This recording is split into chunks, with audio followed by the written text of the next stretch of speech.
I'm ready for some more peak gameplay as we've been getting for sure. So we'll jump right into it here if we're able. But like, oh man, just loving the state of the game, and so glad I don't have to play Ultimate. Dude, So this game always just brings me so much joy. it really does. Hop On has made where I live being able to play this game just phenomenal. Yeah. So And I love it so much. And I believe we were saying earlier you're from Alaska, right? Which is pretty sweet.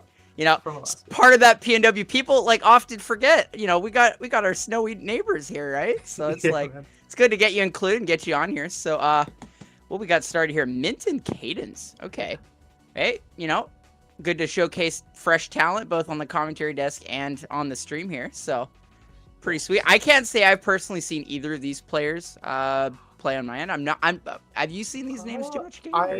So I think I've heard of Mint. So I make videos where I cover top 8 of brackets, and I'm pretty sure I've heard of Mint, but I don't think I've made videos long before Olympia came out. Okay. And I have never seen Mint pick up Olympia. So there's certainly the character to beat right now. I personally think she's at least top 2, but I mean, like, at this point in the game, I think the tier list doesn't necessarily matter, but it's like still good to keep a frame in mind of like, okay, this is the more common character we're gonna see because this is the outlook that people have. Like, oh, this is the best character, right? I'm gonna play this character, right? Yes. Like, I think Zetterburn's best character in the game still. Yep. But I'll give it up. Olympia, like, honestly, like. She's hard to fight, dude. Like, genuinely, if you don't dumpster her, she will dumpster you. Like, just talk about a volatile matchup spread, or like just how matchups play. Because if you are not on point, you are dead. Like 100%, gimped at 20, like doesn't matter, right?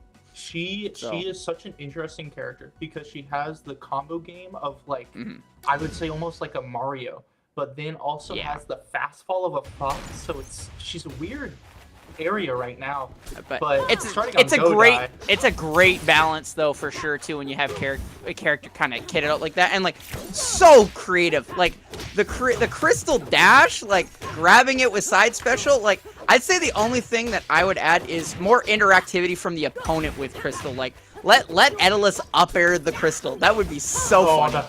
Dude, come on, right? Come on. Yeah. And well, speaking of, not on point, don't realize to get pushed off. So, and you're bringing up the fox too as well. They fell like a rock. It happens, right? Your first match on, feeling a little bit nervous. It happens, especially in the Olympia Ditto. You're both just hitting each other. You're getting a lot of very unique combos on yourself too as well. Kind of really balancing into that glass cannon aspect, right? Yes, for sure. I mean, this is just... They're just brawling it out and throwing out that crystal to try and zone just a tad, right? Gain a little bit of that stage control. We're seeing a lot of dares. So this is a lot. It seems like Cadence having a hard time. Oh my goodness, dealing with Mint's pressure right now. Like, I feel like they're just not quite there right now with some of their punish game and I guess neutral choices at the moment, but who knows? Like, anything can happen in this wonderful game. So I will say it's interesting because I wouldn't be surprised if both of them know the Ditto right now. Oh, absolutely. You go online and you're just fighting Olympia after Olympia. Yeah. And so it is interesting that we already have seen a few of these tools come out that have been specific counterplays, like the down B through the crystal and there's certain stuff like that. But hey, we're starting to see some adjustments here from Cadence, like playing a little bit more safe. Nice, good little wave land there. Still chasing a little bit, but just giving them just enough range to still be able to react to Mint's options. And I like doing the little gym dash there, but they might be a little... Oh, they know the rat trick! Oh, they're still dead though. But yo, they know rat trick. Let's go. That was great. That was a phenomenal option and probably the best choice to make there. But just didn't play out the way they wanted. Absolutely. Oh, nice falling up air here. Starting to catch up with Mint now. Oh, the special get up. A little surprise. Yeah. Trying to stop it with up air, which was a really interesting option there. Okay, tech chase. Yep, catches it. A little early on the crystal there. Didn't want to get hit though, so trying to control the space. There we go. Big fair coming through. Gonna try to catch that. There it is. Oh, they don't follow up, but they do find F tilt. Yeah, I mean, that F tilt's just gonna send you, man. And if you're not DIing that correctly, you are hit. There's just no other way around it. Dude! There That's gotta be like top 3 most satisfying moves to hit. I don't know. Something about it, you know?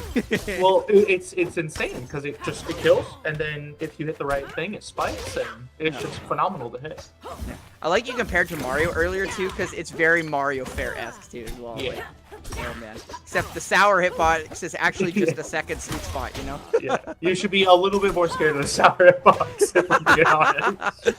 Yeah. But I mean, it feels really swingy. It feels like that SD we're paying for it a lot because you're letting Mint kind of run rampant right now. Yeah, Mint maybe a little bit of nerves. They're accidentally beer versing their up special. They're missing the absolutely guaranteed confirm that was from the crystal break there. But we'll see if it matters or not though, because I mean 130-17 is quite a deficit. But like you said, this is such a volatile matchup. Like Cadence could absolutely just steal this game from one good neutral win. And good punish, but still not enough. Oh, come on, get it! Oh, no. You just had to connect.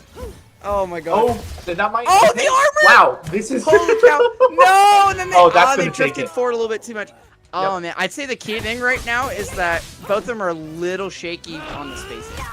Because now, like, they just were not committed. Like, if you need to go and put yourself in a position that would quote-unquote kill you when you know for a fact they're dead, then just go for it, right? Yes. Like, I mean, sure enough, like, easy enough for me to say that from the commentary desk, but, like, sometimes, you know, you misinput the spots, you die, you look like an absolute buffoon, but, like, that's why you practice, right, constantly. Just when you think that you're comfortable in how it's executed, there's always room for improvement, right? For sure. So you and don't I drop mean, those. I really like what we were seeing with Cadence's recoveries. Oh, absolutely. I felt like his recoveries were phenomenal. And they got a lot better with dealing with Mint stuff too as well. You can start to feel like maybe they're kind of warming up a little bit, shaking some of the nerves off from being up on stream here to start us off. You know, that sort of, you know, expectancy does happen for sure, and especially on one of the bigger online stages for a weekly, you could say, I think right now. So. Yeah, for sure. I mean, this I'm pretty sure triumphs most online weeklies right now. Yeah, that's freaking crazy. Oh, they messed it up that time. Yeah, but, you know, that's how it goes. Yeah. Practice, practice, practice, right? Never give up, never say die. It's such an interesting thing because I would reckon this character has one of the better recoveries with all the mix-ups. But it's also like you mess up one of those mix-ups and you could die. Yeah. Like, and another interesting thing too is like you absolutely can get caught just recovering super linearly with it because like of all the options that you have. So it's like almost like an option overflow. But currently, Cadence is not getting overflowed there a little bit. Just couldn't quite find a way to kill there. But they are gonna catch that anti-air with an up special here. Yeah, and now this stage you have to be so precise with your DI Mm-hmm. because you DI that up B just a little too far out and you will explode. And this could be didn't be wrong yeah. direction. All right. Oh. Yeah, like it's a relatively set time based on percent. So just a little bit of comfortability, I guess. You're right, especially with how early the character still is. But. That is not a good deficit to be in right now for No. Cadence, but you can't really make this comeback happen. Oh, especially with character like Olympia and that F tilt. That F tilt's definitely gonna set. I mean, they were down 3-1 in the previous game, so I'm not gonna call Cadence out yet, but it's not looking good for her right now. And I mean, or him. Yeah. It's a really. I want to see more up throws on this stage under those platforms because I really think we could get some more crazy combos like we were with that first interaction where we got like I want to say a 50 to 100, but I don't know. Yeah, side B first there too. Yeah, that's tough. But hey, all things considered, I like the adaptation that came out in the first game. It had to really pin it down, and Mintz was certainly able to close things out, get a little bit more comfortable, and took that pretty solidly. So. Yes, for sure. But yeah, when you're in those low spots, it's really tough to tell if you can get away with side B or not. But I'm personally a fan of doing side B a lot closer to wall just because of how leggy it is, like on whiff. So like down B, you can kind of just zip, and then you can go for side B, right? Yeah. So I think just a little like, tough spot there, like maybe more comfortable going side B because you want to be able to act quicker out of the down B closer to wall. So there's the whole juggling situation, right? Yeah, and I mean, if you save your jump, you can jump out of side B. I don't know if it's faster than down being out of it, but it's a tough thing trying to talk to people that are picking up Olympia and stuff. That recovery, teaching that recovery is really difficult because you have to go, okay, you have to do this, and then jump, and then like it's a bunch of layers to figure out that recovery. But and I'm glad we're talking about the recovery right now too, because I was at a new monthly for my region last Saturday, Rivals 6 Rivals, and a good buddy of mine actually plays Olympia, and like they actually like got really good at the recovery, but then they forgot to actually implement some of the other aspects of like neutral flow, like how to combo this weight, how to combo that weight. What buttons you can just throw out, what buttons, like, so it's like having the recovery there is important, but I think the rat trick should be secondary to actually getting comfortable with a lot of the actual, techniques and options that the character has. Like, we saw that quite a bit, even they did. A lot of them were like shaky, like you should get a huge reward after hitting, crystal, right? So like just a couple of times that they just weren't really able to follow up off of it. So it's like, like, hey, you can rat trick, but punish game, right? When your character should be murdering everybody.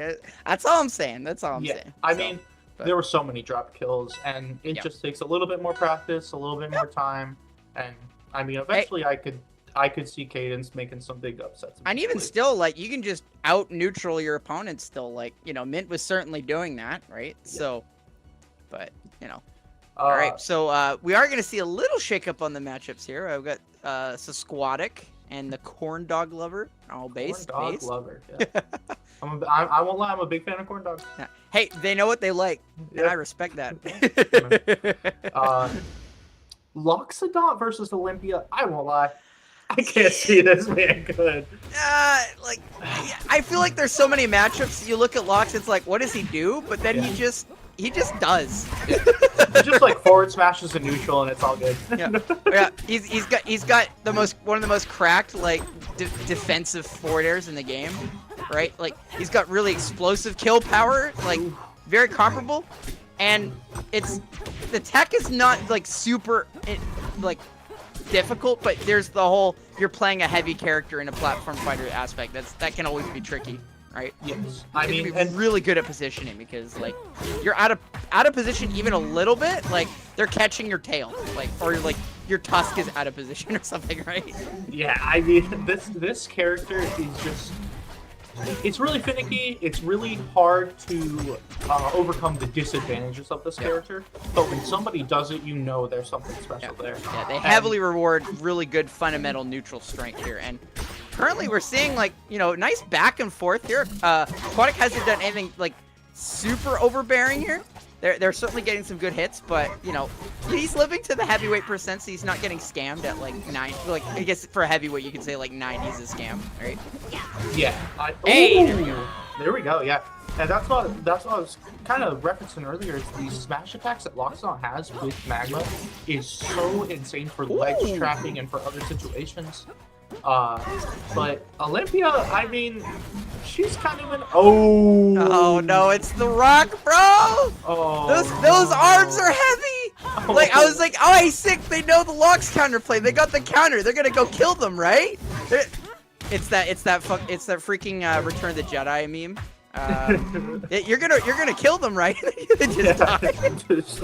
Anakin Skywalker staring at her. Yeah, 0% dies. That's gonna be such a. Oh my gosh, that's gonna kill. Yeah. Okay. All right, he had the magic number, and it's Corn Dog Lover. That's all I'm saying. That's all I'm saying. He was locked in. You gotta shake that off. That is. Take a deep breath. Take 5. Take 5 deep breaths. But take 5 minutes, dog. Like, oh my god, that's rough. You gotta go in with short headspace on something like that. You messed up one of probably the easiest punishes, and now you just gotta play. I feel like we are seeing a little bit too much running in the neutral. Yeah, like certainly Olympia is very capable in this matchup, but at the same time, Lux has a very good keep out game. Mhm. With Like, this range, like a lot of safe pokes.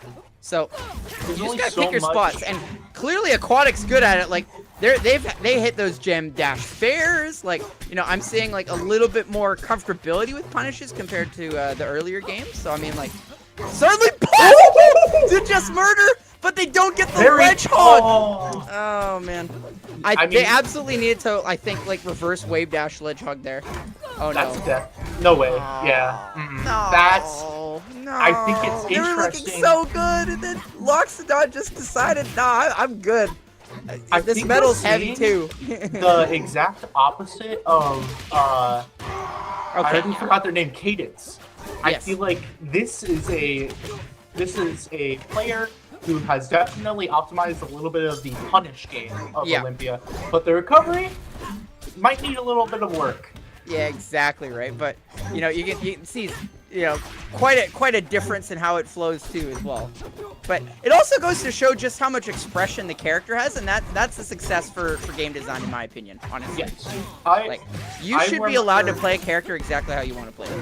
Yes, Yep. and that was something Rivals 1 was just phenomenal at. Oh, and dude. Rivals 2 is working there, but and Yeah, I'm it's early actually- days, you know. Yeah, Like yeah. Rivals of Aether, as we know it, the first game was the way it is now was not made in a day or a year or 3 years, right? That is a game that has been built upon for the greater part of almost a decade, if you can believe it.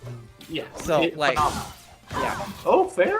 Oh my goodness. Not gonna take it on, not on Tempest, but we're looking very scary. Wow, phenomenal up there. I love that. That was fantastic. We're gonna see if Aquatic's able to build upon their the offense here. Certainly layering it, and there's the patience. There we go.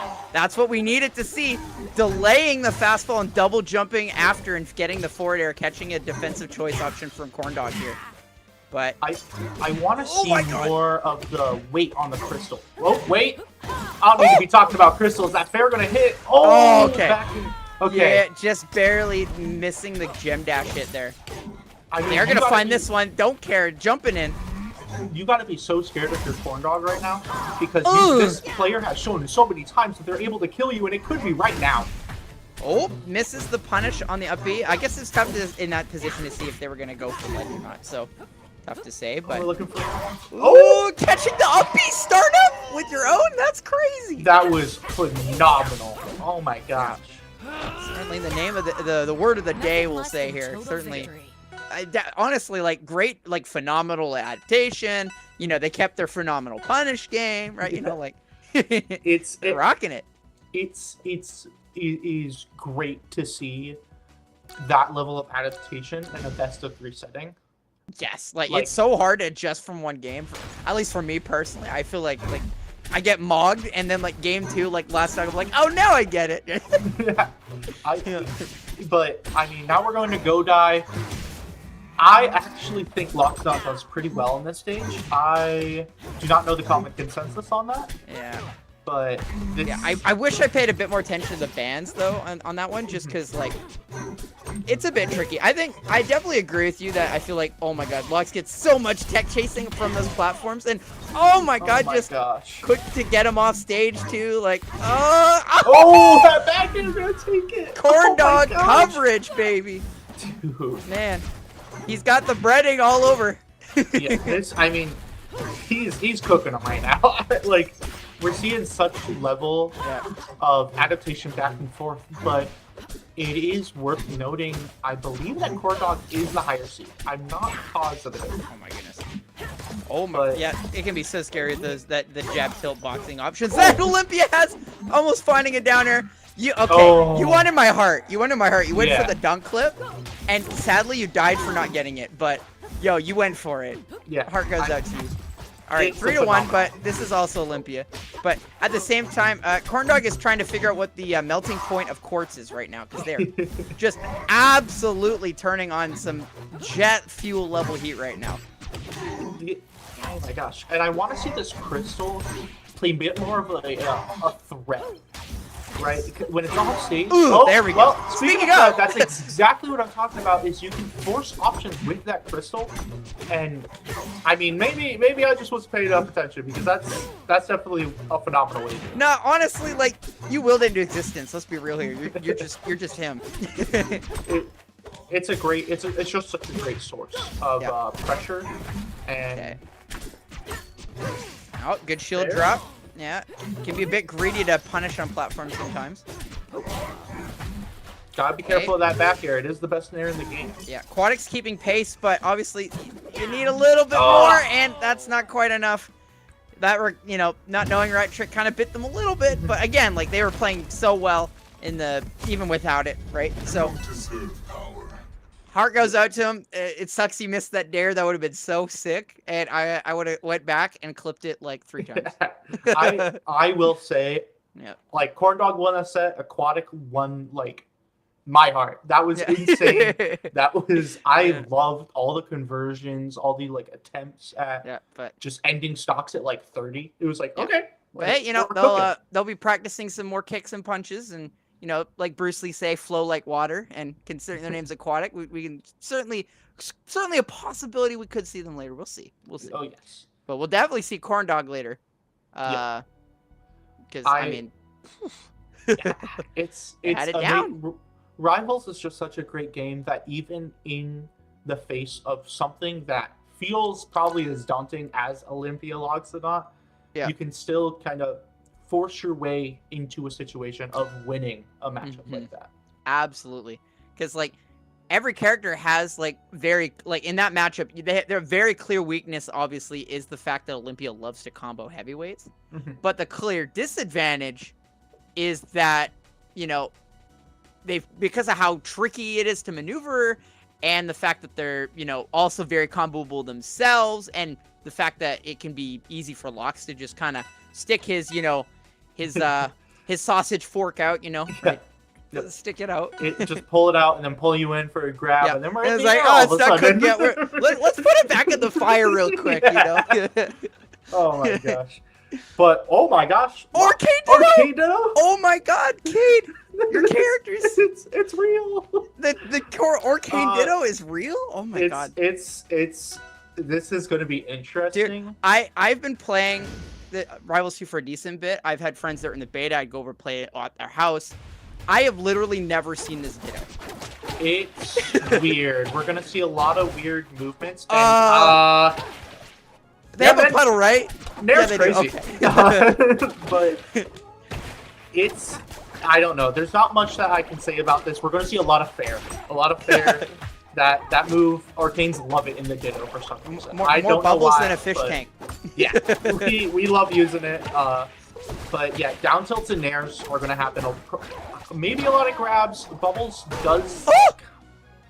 Okay, yeah. Arcane is a very heavy character. He is a very heavy character. But really? Yes, So I don't know how it was before, but before he was the 3rd heaviest character. Oh dang! That was before Endless, but. There we go. The fair once again to get back onto stage, kind of like sweep it, right? There's not a lot of ways Arcane can truly contest it, but it also is just such a great movement tool to get back on stage. Yeah, certainly we got Cabbage leading out the front here, though, for sure, over McMackey. Fantastic tags, by the way. Yeah, these are great. I love the Cabbage spelled backwards, too. Yeah. Oh, wait! I was great. like, what the heck is Gabic? That's hot. Oh, man. It's gonna be really hard for me not make an Avatar reference. Oh, man. That's funny you say that. I immediately thought about that. Hey, my God, let's go. All right. The old down tilt up air. A staple, if you don't CC down tilt, of course. But yeah. Yes. It's phenomenal. That sweet hit, down tilt, it's just great. Yeah. I was trying to felt about this like chocolate coloring on Cabbage's Arcane, but I vibe with it honestly. Spooky Arcane. Yeah, Spookane. Yeah. Spookane. It's great. Yeah. Okay. Oh, wow. Yep. Sweet hit. Solid bear. Yeah. Yeah. McMaggie's definitely keeping pace. Like immediately answered for the stocks, but Cabbage had like an early runaway here and just has been managing to hold it hold strong. Just a matter if McMackey can channel some of that similar energy here. But I'll be very surprised this doesn't go to last stock. Yeah, ooh. Okay, reverse hit up air. Not gonna lead anything too crazy. I will notice we are using a lot of smashes, like forward smashes at ledge, and there.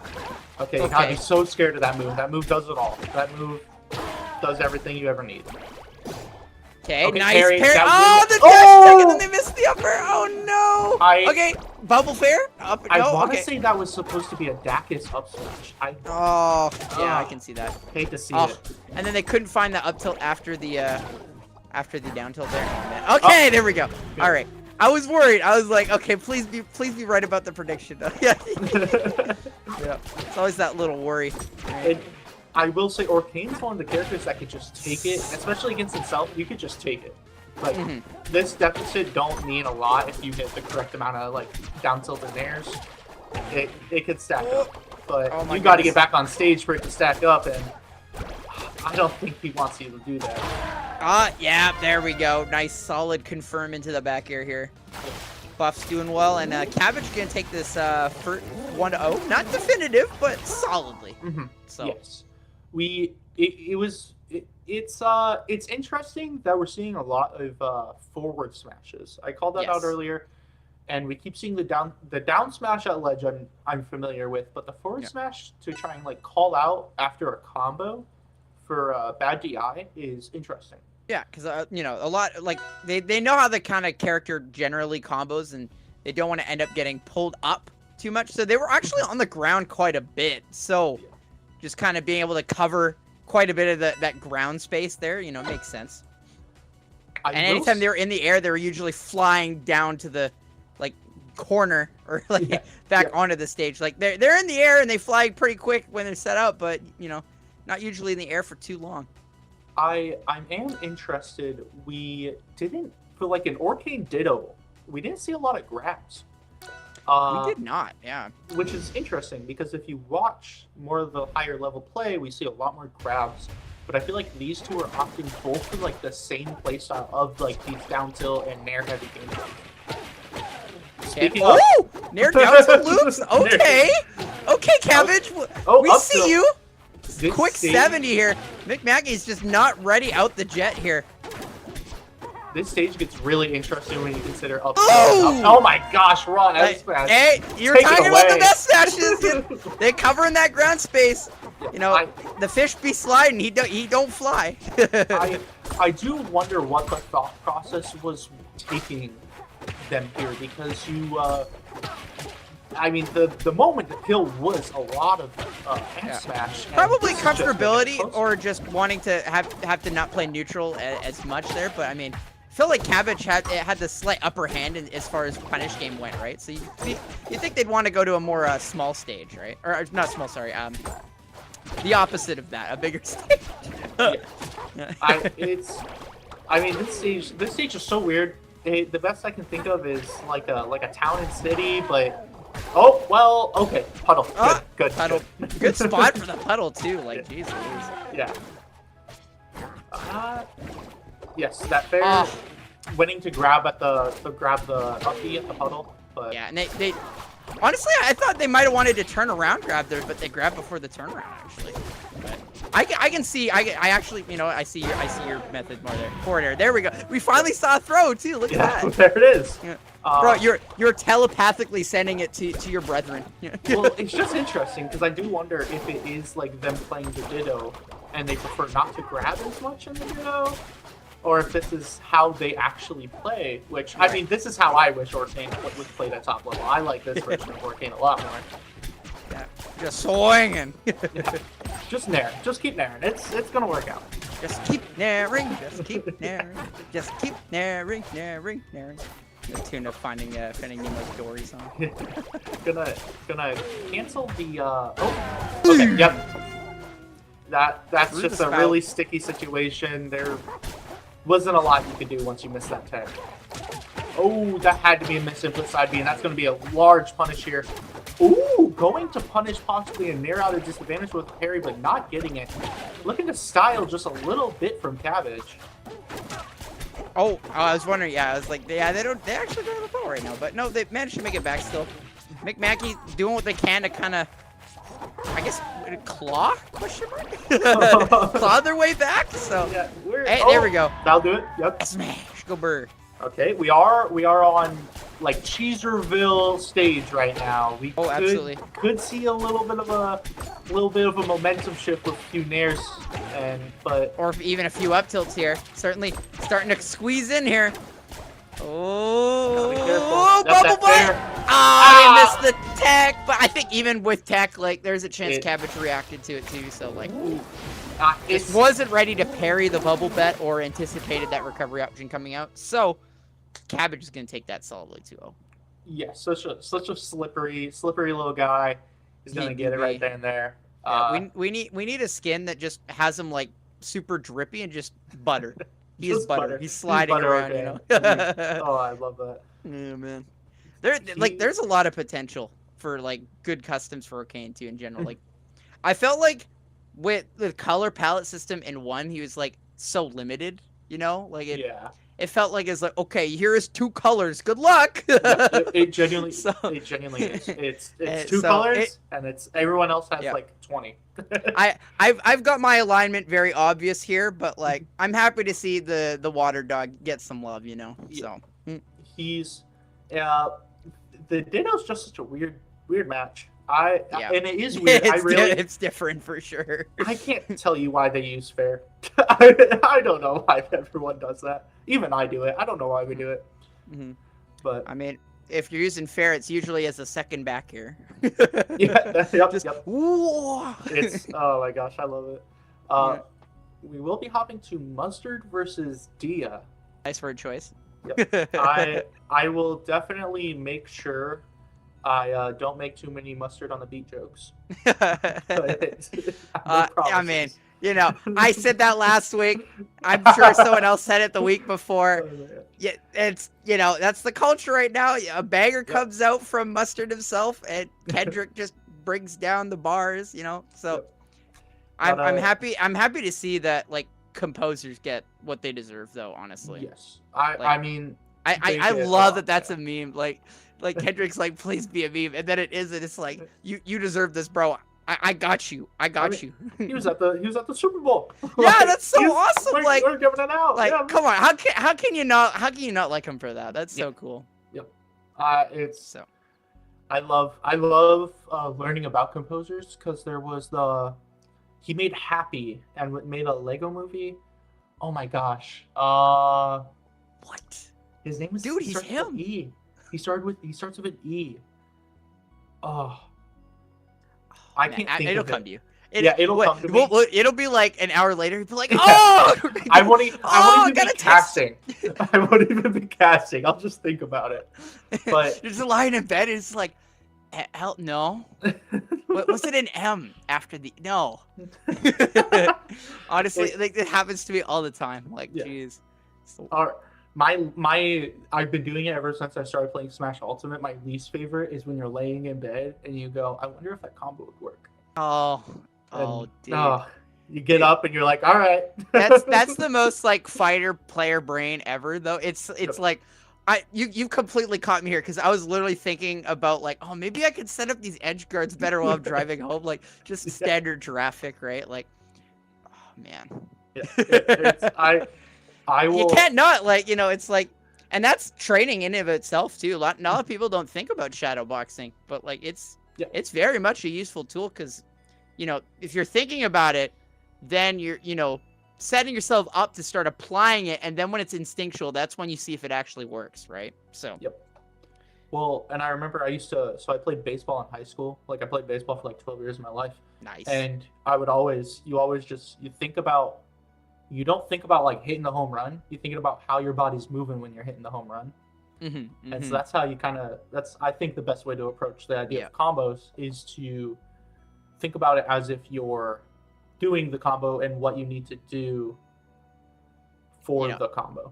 Yeah, exactly. Like you're not thinking in the exact moment. Like as you hit nair, you're like, okay, what do I hit next? You think, okay, if I hit this nair, I should go for this option, right? It's, you know, I could say like you know, you could also apply that knowledge to playing neutral in general, because I feel like so often people go to throw their moves out where their opponent currently is and not considering what they could do in that spot and try to hit them where they're going to be, right?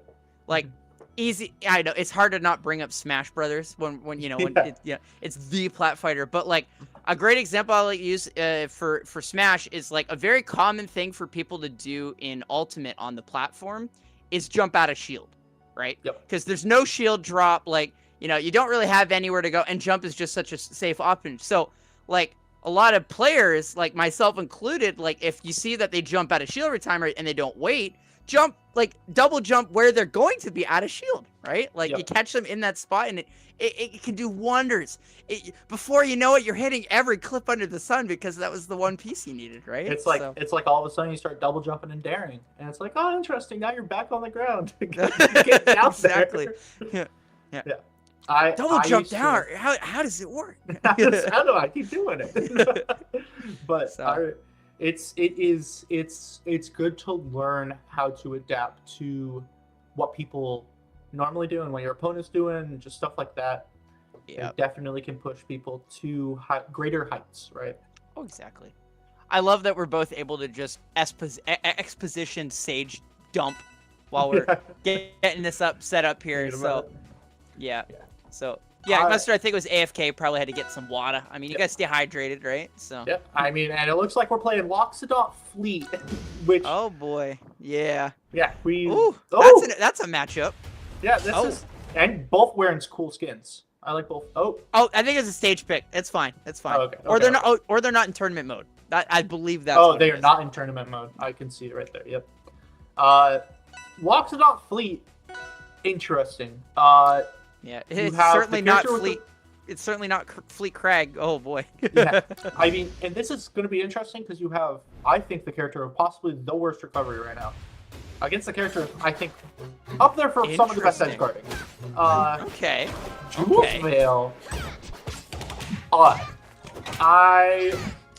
not sure how I feel about this one. Yeah, we're going to see a lot of combos, and what will probably eventually happen is we're going to see a ton of combos. We're going to see Loxodont kind of use their health as a meter, and then eventually just kind of snap and eventually build up enough momentum to earn it. But oh my goodness. Well, Diaz certainly fought their fair share of Loxes in their time, because right now Mustard is certainly feeling it. Yeah. Oh my goodness. I prefer ketchup downer. Oh my gosh. This is. Yeah, I mean, this is just it's the classic zoner versus heavyweight, right? Yeah. But this heavyweight has a sword, and he is swinging. Yeah, it's heavyweight zoner versus mid-range, kind of scrappy, faster than you zoner that can just run at you. So it's interesting. It's definitely a wacky matchup. I'm not gonna lie, I don't got much to say about the matchup itself. I don't see this that much. But what I am interested to see a little bit more of is these situations at ledge. We've seen a lot of attempts at a read from Mustard, and it just hasn't closed it out yet. Yeah. Oh, reverse fair. Doesn't quite find the back here yet. Yeah. I like that they are starting to look more for the parry attempts, because I believe that's exactly what you need to be doing because of how big you are, and it's very easy for your entire space to get invaded because of how many projectiles that Fleet's able to output and control the space. But there you go, Mustard's starting to answer back here, catching a read, or I guess not a read, we'll say a reaction to a missed read from Dia, going for the downer. I think trying to catch a roll in there. And this is, I mean, we're just seeing it once again, rinse and wash. We're back on the ledge. Oh, no! Where have I seen that before? Yeah, like... let's see, 50 seconds ago? Yeah, that's tough. I won't lie, it has to be so, like, free to hit that there. Like, it has to feel good, and that back air is going to feel good, but not Mustard putting up a fight here. Oh, back air. Oh, we're hitting it a lot, but... It's just not closing anything out. Okay, back here. Fights Beggar. Okay, dude, we're back. He's zooming back. We're so back. It's so over. And we're on so the ledge. back. Okay, we're here. It's the bell graph meme. Yeah. Absolutely. Oh man, but good parry from Dia. We are seeing so many phenomenal parries from Dia, and it is. Yeah. It is. I imagine like Dia's probably wondering where did it go wrong? I was ahead by so much, and I don't know if they have enough time to figure it out here. As the down be back. Ah, good grab. Oh, but once again breaking the special pummel, breaks the other pummel. Fantastic work from Dia. We are just. Oh no! Oh no! Okay. Oh, perfect. Oh my God, dude. Send up the tornado up. He doesn't quite get the sweet spot. I think so. Again, the special get up. Oh my God. It's anybody's game here. Diaz might have found the line. Last second here. Can Mustard make it back? They have to go for one jump. Good tech. And there it is. My goodness. Gosh. Holy. That what a wishy-washy back and forth. So back. Like you said, what graph? Bell graph? Bell graph, thank you. That was that was the set. That was that was the game of all time. It was so interesting, right? Because you saw Dia get a little, not nervous per se, but very wary of the back air from ledge that we've seen from Mustard so many times. There's a difference between playing scared and playing just outside of your opponent's options. Yes. Right? Yes. Yeah, because it can look similar, but like they were just staying just close enough so they could still get something in case of a miss or just getting comfortable with, you know, their bubble, right? I like talking about like people's range is like imagine a bubble around them and then give yourself a little bit more room around that, so you can react and get big damage off of whiffed opportunities. You know, it's the platform version of footsies, right? Yeah. Because we got the whole other lateral movement aspect going on, right? Yep. And it's speaking of lateral movement, man, we're moving a lot horizontally right now, and this is looking familiar. This is looking a little too familiar right now. We're gonna see the special get up. Yeah, it's the same thing over and over at ledge. And I will say, it feels really hard for Mustard to actually have any options in that situation. Oh, I think they're just dead. Yeah. Like, you know, the book writes itself here. Mm-hmm. Yeah, and you're certainly the writer with the pen right now. Yeah, I will say I do love the stage thing. I think this is a great stage thing. The idea being that you're going to have a smaller stage to work around in a parry, though. Okay. Oh. They were definitely looking for a special pummel down throw up smash. I'm almost certain that's what it was. Oh, for sure. Oh, but okay, doesn't get the spike. Yeah, the spike would have just for sure ended it. Oh, okay, the jab. Okay. That was phenomenal. That was great. Just when you think Lux is screwed because he's off stage, you know, he gets low percent, he's able to win neutral, and he's back in it. He might need to burn. Stage. He needs to burn. Okay. Yeah. Okay. Oh no, you might have waited too long now though. This is just scary. Oh, mess up! A rare miss. Oh, okay. We were looking for that there. We were looking for the punish. Oh, definitely. Oh my gosh. Oh no, they're out of space. Oh, reversing it, not trying to get parried. Uh-oh. Oh no. Oh so no. Okay, no, they're good. Oh man, he can't play the game. Okay, never mind. This matchup's just as bad as Fleet vs. Craig. This is insane. Like, I changed my mind. Oh my I have learned my ways. Simply killed him. It's okay. It's not. Oh my god. It's not like a matchup where you feel like someone's putting in more work than the other. Oh my god! Speaking of more work, kill him! I put work in the training room, Mustard. Oh my gosh! Mustard!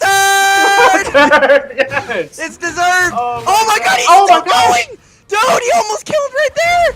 Oh my god! What is going on? He can't stop. Oh my gosh! Oh my gosh! Oh my gosh! Oh my gosh! Where did this come from? Holy shit! What can I say? Tempest is crazy. Tempest is crazy. Oh baby, Tempest is peak. That was like a 30-second stock. That was a 30-second stock. We were just going. There was no slowing down. Oh, and scene. The clipboard on that one. My god. Oh my gosh. Holy. I will say what I think is interesting, right, is we're seeing a lot of it being at ledge, right? When it's neutral, when it's like on stage, it's not horrible. But when it's off stage like this, oh no, like that, yeah. it's looking a little difficult. All right, well that was a quick 30. Oh jeez. All right, back to reality. Oh, Yeah, like I will say, this is a great stage pick. We can see back airs just as like we did on Tempest, but you're not gonna have as much help from the platforms at such a sway platform like this one, right? Oh, the mustard punish game is unreal right now. Oh, just a bit too ambitious with the dashing there. Oh, they finally got a special, but they didn't get the follow, but that's okay. Yeah. I think what we're seeing right now is a battle of the consistency off stage and the consistency in neutral versus the consistency in the punish game. And right now, my god, yeah, the punish game just struggles to keep up. Oh, God, swatting that arrow out. What a read. Oh my goodness. Okay. Back air, definitely going to take it on stage like Forest right now. Oh, the grab! Okay. Oh, dude! The punish game! Down B there is so smart. Yeah, like you said, like you just got the analysis on deck right now. For real. Oh, trying to auto crouch cancel the get up attack, but I think you need a perfect crouch cancel that one. Oh my god. Okay. Oh, the pushback. Actually putting Fleet behind, getting a weird punish. I would love to see maybe instead of a down tilt, an up tilt. Oh! I like using up B. They're realizing they're actually close enough. It weren't stuck into doing side B. Oh, and they got on the other side, so they. Oh my goodness. Okay. Wow, fantastic. Dia's done some great adjustments here. Fantastic, abusing their invincibility frames to get the nair there and not getting grabbed by that side special. It is interesting the way that what's her name? Dia moves. I like how it is a lot more kind of strict. We're not seeing a lot of like flashy movement options. We're seeing a lot more calm, a lot more spacing, a lot more like patience with their movement. And whereas Mustard's just a complete opposite. We're seeing a lot more. I want to hit you. I want you now. I want you dead. Okay, like there that. we go. There we go. All right. I want you dead. Oh, we got a last stock. Here we go. Yep. Buckle up. The forest getting a little dark. Oh no. Oh. Okay, just barely dodging the arrow here. Oh my goodness. You gotta just okay. Oh no! That's not a spot you want to end up. Oh man. Just a slight hesitation on the recovery, and that's all she wrote. But good on Dia to recognize the situation and ledge trap it very solidly here. Oh my goodness. Yeah, whew. I want to say Mustard thought she was on stage. Yeah. Maybe like that. That was definitely like a fastball. I think I saw a dare. I'm not sure, but yeah, I have a phrase for that set. I say this. I say this a lot. It's been done to death, but the match is temporary. The clip is forever. Yes. All right. Your character may be a villain, but you are a hero for that one. I know she sometimes does it. If Rose Bloom saw that, please clip that. That was my goodness. Oh my gosh. Yeah, Dia played it extremely well and super well composed too. Like after just getting like completely just in that second game, like I would be shocked. Like, yeah. Oh my. Oh jeez. The momentum Mustard had going into the game 3 was just so much, but then was like immediately snuffed out by the neutral that was displayed by Dia. So wow, that was a fantastic set though. Like absolutely, big claps in the chat for sure. That was beautiful. I love it. I love it so like much. We're only a top 32, but like the hop on talent, we bring it out, man. We bring it out. Let's go. It's so good. Hop on, baby. it's really funny because I'll go to my locals, right? And I'm like, okay, like I'm solid. And then I attend these tournaments and I'm like, everyone is just so good. Oh, everyone's so good. Yep. And I'm so happy to always watch them play once a week. Yep. Yeah. There is so much more Rivals 2 to be played. That is for sure. And I believe we have Maya versus Sofilo. Oh. Which Maya, the Orcane, consistent top 8er-ish, and Sofilo, reigning champ for like Oh, I don't even know. Dude, We're getting up there. Like 6 times? I think they're going for. I think this is for the 6th win. Oh my but, gosh. like, she is very much the queen of Hop On right now, uncontested. But Uncontested. I mean, somewhat. Well, actually, no. We'll say somewhat contested because I think Mystery Soul has like 2 or 3, if I'm not mistaken. So, but it's they're here. They're here. So you know, Maya hopefully not getting too daunted by that fact here. But also, I just noticed the other way, but YT in the Safilo. I keep that YouTube. Yeah. Clearly they got hands. Yeah. This is this matchup has to be very difficult for Kane. It's not great. That wall jump into up B? Oh my. I learn new things every time I'm watching Safilo. How? That's what I think. Okay, I've got a good fundamental understanding of things I could combo into and when they'd be good to go for. But like that was so smart. Oh my goodness. She's constantly improving, and what is constantly improving is that Orchid S smash. Yeah. Get him out of here. Yeah, catch this fire hydrant, douche. Oh my gosh. I mean, hey, this is the top. This is the top 8 quali. So I mean, Maya is certainly a name that was very expected to see up here. So yes, and I mean, taking down possibly someone as proficient as Safilo would be amazing. Oh, it was huge. Gonna be quite the stack. I do like the stage pick for both of them of Julesville. It's a very flat stage, right? Which allows more shine combos, which allows more nair combos. Both of these characters, I think, benefit from this stage in one way or another. Okay. And currently, it seems like Maya's actually... Oh my goodness! Just holding it down. That F smash, like, really just not allowing Safilo to snap there. Yeah, like that's huge. It's huge. It's amazing. Like the fact, like I feel like sometimes Orcane can get caught in a I can't kill them, like almost like a Marthitis, but you know it seems like both of them are killing sub 100, so it doesn't matter. Yeah, simply kill them. Marthitis don't got nothing on Zedburn Fair. Like that move. Yeah, yeah. I'm gonna be real. Like they're like. I'm very selfless about, you know, I guess, no, we'll say selfish about, like, being comfortable with how it kills, but I never feel good getting, like, double, triple. Fair is a kill, though, but, like, my goodness. Hey, I think it looks good. Cool. I think it looks cool.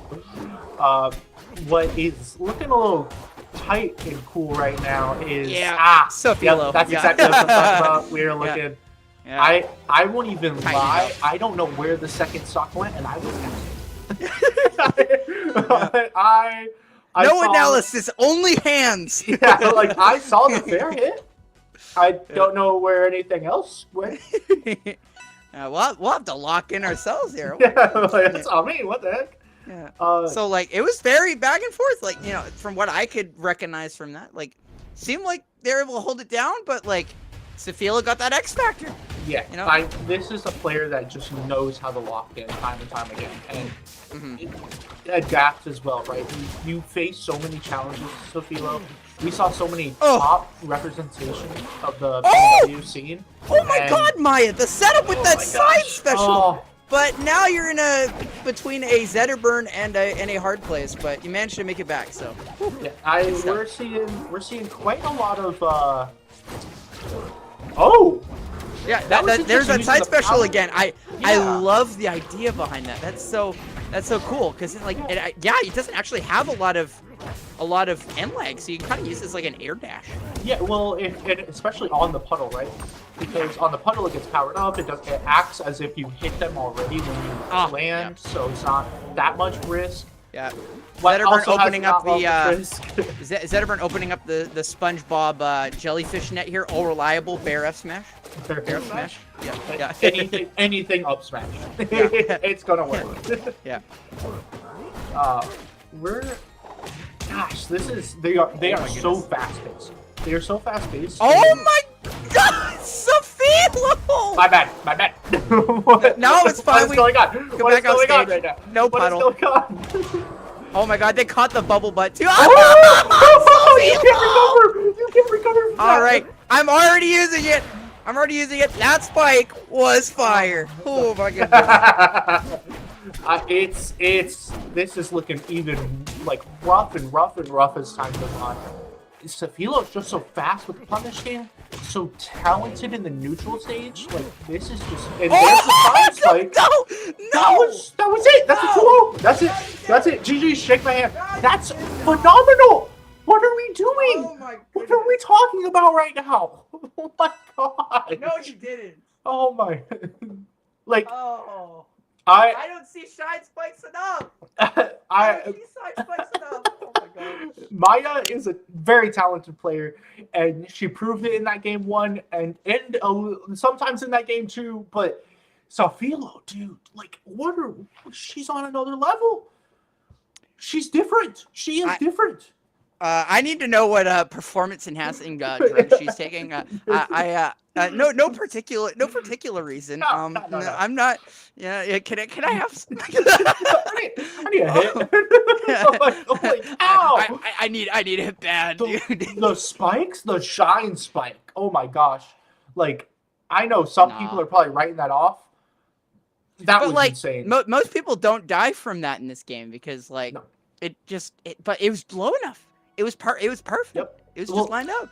Maya's very good. Safila's just that little notch. Yep. It's like you're dead. It's interesting because Safilo is just there. Like she's hitting something. She's always hitting something, and then it doesn't. She's hitting something always. Yeah. All right now. Like always, right? Like, and it's very oppressive. It fits that character. That character is a very oppressive character, especially against a character like Arcane, who's trying to kind of like play it just a little bit slow and neutral at times. But we got my goat on screen. Hold up. Yeah. Sayworm, Mao Kitty, another top 8 quali here. Sayworm repping BC here. Okay. Let's go. Mao Kitty, a consistent kind of player, right? Definitely. We've seen Mao everywhere. This is like the 4th or 3rd character I've seen them play too. Very talented player. Well, it was Edalus came out, they played Edalus, and then it was Olympia came out, we play Olympia, and that's just, we're looking for a character, and I think we might have found the character, right? Getting out of there, nice. Reverse bear. There we go. We've seen this matchup already. Yeah. Doesn't quite find the downer, unfortunately, but we know Locks can hang, so we're gonna see if Mao Kitty's gonna be able to give us the other end of the spectrum, or if Sayworm's gonna just show maybe Locks just wins the matchup. Maybe we just needed time to learn how to fight this rat, you know? Yeah. And then if you think about it, right? Traditionally, the brawler loses to a sword character. Traditionally. Now, this is a heavy, there's other aspects at play, especially with rivals. But I would not be surprised if sometimes it's just hard for Olympia to get in. Oh, no, the crystal! That's rough. Normally I like using that to increase the active frames of the hitboxes, but that actually screwed Sayworm there, and now he's dead. Yep.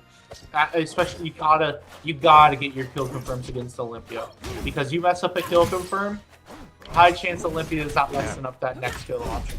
Yeah. 4. Oh, not gonna kill with that one. No baseball swing kill there. Yeah. Okay, there we go. Yep. Looking for a lot of I like the spacing there at the ledge. Keeping out of the burst that you were talking about, the bubble, right? But also recognizing, hey, I just him back here, some of my biggest moves, and eventually someone's gonna hit. Just like how that bear's gonna hit, and we're gonna be put into a really rough situation. Okay. Oh, didn't respect all the hits here. Managed to get back on by the skin of his teeth, but already in disadvantage here. Oh, nice aggressive option here. A bit of a shakeup. But, yeah, down till uppy. Barely doesn't count! One of the heaviest characters in the game. Oh, okay. That's a little scary. Grab. Yeah. Oh, nice! There's the reverse! Great. Oh, my God. You know what's crazy is, like, Mao Kitty almost just died right there, too. Like, you could literally just blink and you miss it and your stock's gone in this game, I swear. it can be really intense at times. So there we go. The special get up using the extra invulnerability to kind of. Oh, what a parry! Oh my Oh god! my gosh! Holy cow, Mal! Holy cow! Oh, Mal. Oh, and they're dead. Okay. Okay, well. Yeah. Is it last, really Olympia if they don't SD at least once?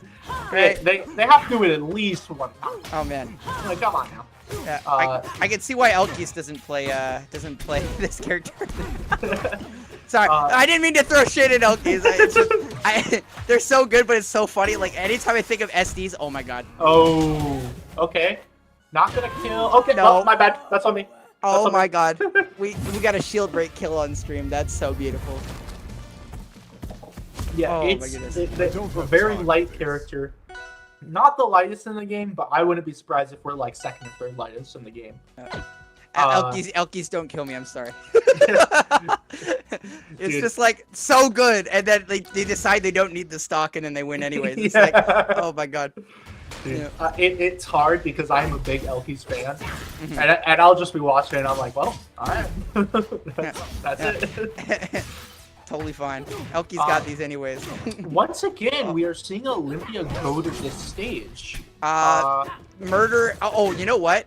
There was that one Olympia player that was like doing a ton of like crazy combos on the stage, like pure true 0 to death. Like this stage is very good for Olympia, but it's like, do you want to like have them do that and have maybe better neutral, or do you want to give them Battlefield? Ho Dojo. I don't think you do. No, like it's a very, this character has a lot of very good stages right now, and especially with platform layouts like this, we're just gonna see a combo. Like I told you. Yeah, the book writes itself. It was almost a 0 to death, and they're dead. No, they're not. Okay. The sour spike hitbox coming into play. Why is it a sour spike? It's so weird. I guess it's weird for me to say, but like, you know, it's probably fine. But like, oh my god. Oh my gosh. This is just such a scary stage for that upbeat and these platforms. This out of nowhere.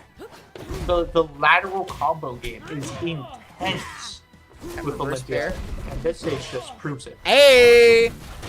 Sometimes you just hit them into the stage, and that fair is so fast, so great choice. Never count a heavyweight out. Never. Oh my god. Oh my god. Movement like this. Hold! Wait! Oh! No! Good grab! Wow, holy crap. I can't believe he beat that. Yeah, phenomenal recognition from Mount Kitty in that scenario. Like, a great attempt from Sword, but just not getting it. Okay, they're not dead. Okay, they're dead.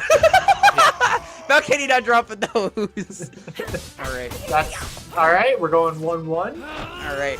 But like, I mean, there is a world where he brought that back to last stock. I think there's a possibility, especially with how that up B was looking. I can't believe the grab hitbox is still active there. That's wild. Yeah. Like that must have been like a frame or two off from not working and just getting hit by the up special. Like, oh my goodness. My thought is that it probably hit it like the peak of the up B, where the hitbox kind of goes away for a split second. Oh man, like what an interaction. That's so crazy. Yeah. Trying to call out the crystal, but missing it, and we're taking a little bit. Hey, I mean, it was a high-risk guess, and it probably would have got him a lot if they got it, but yeah, obviously they're taking a bit because they missed, so that's okay. And you're a heavy, you get to take a little bit, right? Yeah, and you get to take, and you're more than willing to take those risks. Olympia, you know, you're already at kill percent. From one interaction. Oh my gosh, that F smash quite big, quite big. Like it could have taken it, but Alright, I like Sayworm, you know, he's backing up, he's using the space that he needs to stay out. But this rat smells cheese, and when they smell cheese, they look for it, and they're certainly gonna get that stuck there. Not a cheesy stuck, mind you, but you know, they're always hunting. They're looking for it. Yep. Where's the next cheese? Oh, never mind. Sayworm's got it. It's his cheese now. Yep. whether it's like really cheesy cheese or really honest cheese, where it's somewhere, right? Yeah, you got your standard cheddars, but like you know, you got your wild cheese out here. Like it's ugly. It's blue cheese, right? Got your weird provolone. Oh, provolone. Yeah, there we go. Now we're talking. Oh my god. Anyways, oh my Yeah, that was blue cheese, I think. Yeah, I'll give it up. That's a little bit of blue cheese. Okay, parry. We're gonna see possibly an up throw. Up smash. Okay. They're just murdering each other right now. Oh my god. I think the hard part is we're not seeing too much of a punish game, right? And I do wonder if that is a lack of understanding that Olympia is a fast faller, and your combos have to be just a tad bit different. Yeah, they can be a little bit wacky, I think, as well too. But neutral's definitely been playing more of a part here for Locks, at least right now. But I mean, we know they're certainly capable of getting some really big punishes. Just been off just a little bit. Oh man. Oh, they tried the ferret. They had to go for something. This is really bad. They have nowhere to dodge. Yeah. All right. Good stuff to Mao Kitty here. That was. I gotta give it for Serum though. He put up a really solid fight. Mao just managed to kind of solidify these arms, you know, and just kind of hold it down, hold the line, keep the elephant at bay, you know, just, you know. Push back a little bit. Push back, yeah. No Fire Kingdom takeover yet. I got this. The hero was not Claren. It was actually Olympia this whole time. Yeah, go back to your timeline, Bozo. I got this. It was interesting to see the level of adaptation there. I feel like as time got on, we saw a lot more of Mao Kitty going off stage and hitting that back air. I said it earlier. That back air is the best nair in the game. Like that, it's a phenomenal move. The back air is the best nair in the game. I love it. That's so good. I've been calling that nair too, honestly. Like, yeah, it's so good. It's literally just there. Like I can't. Oh man, that's so good. It's so good, but it's a move that allows you to combo out of. It's a move that allows you to edge guard just a little bit better. It has quite a deceptive hitbox. Dude. And Mao Kitty using it to its best of its ability. Great gameplay. Great advantage state and everything. Yeah. You can never settle here with Hop On. You know, you're always hopping out of your seat. So. Yep. Yeah. For sure. I certainly was earlier. That's for sure. Yeah. Oh man. Dude, we still got we're not even in top 8 still. Like we're still stugging it out, you know? Like that's crazy. If you want to get better at this game, you play in this tournament. This tournament's going to teach you so many things. I'm pretty confident that they have matchmaking for friendlies. Like you're going to get good if you play in this tournament. Dude. All right, we got a matchup here. This will be good. So we got Gengar and Cantrip. Shout out Cantrip, one of the main TOs here for Hop On, but he's fighting for top 8 winners. That's so sick. Okay, dude. I cannot say this enough. We are finally casting like a matchup that seems a little bit more even. I felt like we've been seeing a lot more kind of like volatile, like all over, like. But this is these characters just hang out with each other. We're vibing. Yep. They're best friends, and it's just gonna be a little interesting, right? We're gonna see a little bit more Rush Downy gameplay, but if we see Ketchup hit a tipper, we're cooking. Or Gengar, sorry, Gengar. Yeah. Yep, my bad. I was thinking about it for a second though. I was like, oh wait, Maple surely has tipper hitbox. Maple has tippers, guys. Actually, we just didn't know about it. No, Gengar definitely known for their Claren. I think they have one Hop On under the belt. So like, we got people showing up tonight, and oh my goodness, we're gonna see if Cantrip's able to show up here and get a very crazy upset possibly. I mean, they've certainly hanging out right now. Just got to get over that hump of killing them, and Gengar's been very comfortable getting that no fun zone up here. Yeah, like a character like Maple, you can just kill sometimes, especially with if you have a seed, right? You can get the tether. Oh my goodness! You can get so many setups. But speaking of setups, we're seeing a combo right now. Not that they're missing. My goodness! What was that tipper? What? Whoa! Gengar is just tipper back. Oh my gosh! Oh, dude! Tipper machine! Oh my goodness! Bro, he's got a tip jar. Like what the hell? We're seeing a lot of conversions off these tippers, and I think the big difference right now in these two players is, although Gender is getting the confirms, we don't see the confirms coming out from Cantrip, and yeah. But they did at least find one there. But Yep. I'm with you there. Like Gengar's just been kind of hitting a lot of stuff for sure. Like I feel like Cantrip's almost getting overwhelmed right now. So see if they can make some adjustments for next game. Yeah. Well, that's like the Spargo classic. Is dude, going for that up smash on that platform right there. Real ones call that the Gengar classic. Oh, my bad. That's no. I'm totally yanking your chain, bro. Don't say that. Dude, I remember. Oh my gosh, where is it? We were watching. Me and my friends. We were watching Gender, and I was just like, dude. I was like, this guy's phenomenal. I was like, I love. It was at Battle of BC, and it's great gameplay. I'm a big fan. But hey, you know, like there were 2 Clarence in that top 8, if I'm not mistaken. Yes, there were. Yeah, Gengar is very much right there. Yep. Oh my goodness. But clearly going to show, because they like, you wouldn't think Claire would be a character that would have like a really crazy punch game. Like, oh, they just like out neutral you a couple times and then you die at like 80. But like, dude. Yep. He takes you 280 in one interaction, and then you die at 80. Well, it's like the often comparison is Marth, and it's like, no, you are, when you're playing Claire, and you are not playing Marth. Nope. I cannot stress this enough. You're not playing Marth. You are playing like Kazuya meets like I don't know, like Kazuya meets something. Honestly, yeah. You're Actually, now that I think about it, yeah. Electric Wind God Tipper. Yeah, like. You're spacing, but you're spacing for a combo. You're not spacing for like a melee mark moment or definitely not an ultimate mark. Like, oh my god, dude! Speaking of Marth, we're hitting F smashes that ledge just like Marth. Yeah, there's definitely still some the melee Marth DNA. There's no doubt about it. Yeah. Oh my goodness. This is a daunting. Yeah, I mean, it's just he's just getting gap right now. Like, I'm so happy to see Trevor in this top 8 quali, but oh my goodness, Gengar, dude. But hold on, wait, I'ma shut up. Wait, actually, maybe I should keep talking more smack. I should keep talking more smack. Go get him, go get him, go get him, Trevor. Oh my gosh, okay. He's he's got them fighting hands still. He's holding up. Yeah, a little bit of fight in the. Oh my God, Trevor! Cantrip! Communism Gaming.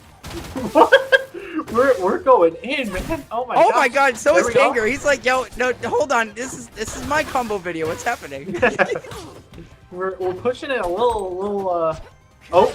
Okay. Oh, no, it was a bait. It was a ruse. That got really scary. I won't lie. That Claire and Dare would have taken it for sure, but. Claire up there also. Oh, forward slash on Forest. The assist! Lily got you back!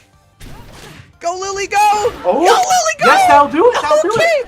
Hold, we're down to a last hold. You're playing a Claire. Reverse 3 stuck on Gengar would go so insane right now. Dude, no. No, Trevor! Momentum. Oh my God! Oh, F tilt! Okay. Oh my God, stick that hook in him. Oh my God, what do you do? Oh, okay. Dude, alright, Gengar's like, get out of here, Trash Panda. Oh my God. Put it to a stop right then and there. Slow it down just a little bit. Oh my God. And that was looking so legit though. Like, if this is a best of 5, dude, I honest to God, I will die on this hill. That might have been game 5 if like Trevor's really starting to get a feel for it. Like, oh my goodness. Yeah, we are seeing some crazy combos and just taking advantage of opportunities left, right, and center there. Goes to show Teal's got hands, guys. Yeah, they got hands, man. Go get them. Yeah. That was very respectable showing. I was like, okay, game 1 that makes sense, and then game 2 is like, oh, okay, oh no, it's okay. You know, you played good, Trevor. You got this part. But then he's just like, but I'm not done yet. You know, like Billy Mays here. With a special hop on offer. Yeah. An almost 3-stock comeback. Yeah. Oh, that would have been. Imagine that would have been just fantastic. Honestly. Oh my gosh. It would have been cinema. Cinema. For sure. Cinema. Oh my gosh. I mean, it still was like that was even though it was like a 2-0, it was a beater. It was bad. I really enjoyed that, especially game 2. That was great. I loved that. Like. People don't realize, but Cantrip has been competing and running brackets and just being so involved with the plat fighter scene for such a long time. So like, personally for me, it makes sense to see him there, but it's nice to see him there. You know what I mean? Yep. Like, because like it can be tough with so much things that they juggle, because like there's such an absolute unit for the community, just as a whole, not just Rivals. So like, you know, I hope we'll see him in top 8 losers later, possibly, because it seems like they're playing heat. So I'm not sure if that's it now, where everyone's qualified here or not. So let me just double check here. That is actually it. Oh, we will be entering top 8. Okay. But real quick, you guys should, before we enter top 8, you guys should for sure stay tuned to see a special announcement after the break. Ooh. Yep. Yo, bet. Yep. Let's. All right. I'm pumped for it. But hey, I mean, I've had a great time calling with you, King K. We've clearly seen some amazing matches, but stay tuned, everybody. Announcement. We got our banger top 8 just getting set up here, unless they want us to get some losers top 8 here. Last episode. Oh yeah, see, they are just gonna let that run. Okay, gotcha. Yeah. Just had to double check. So, but yeah, no, we got some good stuff coming up, everybody. So please stay tuned. And digital handshake to you, my friend. Yes, actually, yes. Let me go this way here. Here we go. 100%. That was wonderful. It's been bangers, my man. Yes, you're amazing to commentate with. That was blast. Cheers. And we'll see you guys in a bit. I'm definitely gonna lurk and chat. Oh my goodness. Oh yeah, for sure.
Yep.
Yeah, climb the ladder. Oh my god! Oh my god!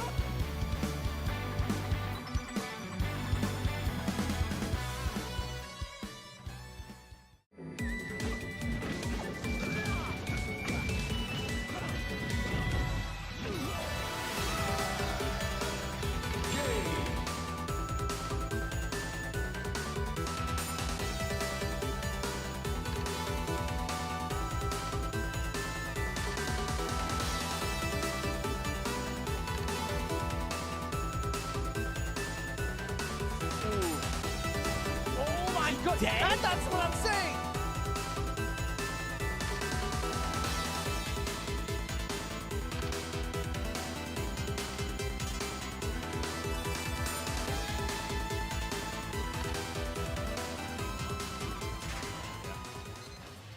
Ooh.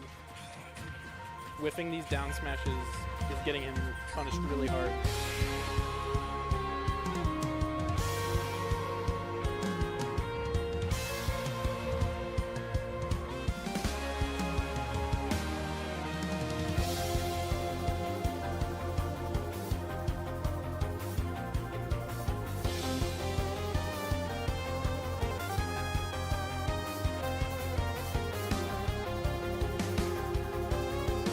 Oh, you're a god! Oh my god! What a way to finish it, Maya!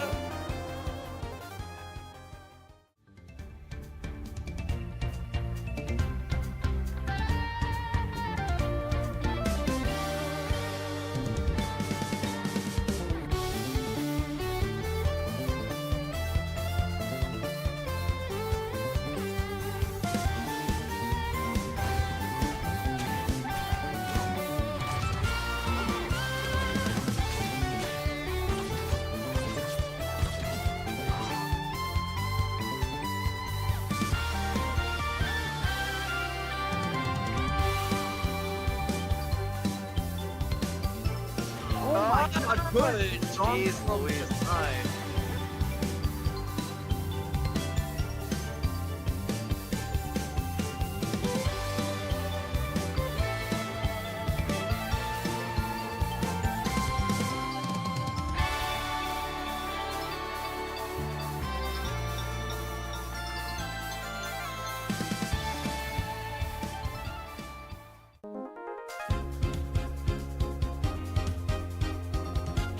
No, but I agree. What are you saying?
Wow, the reset with that down air was crazy! What? That's gonna do it!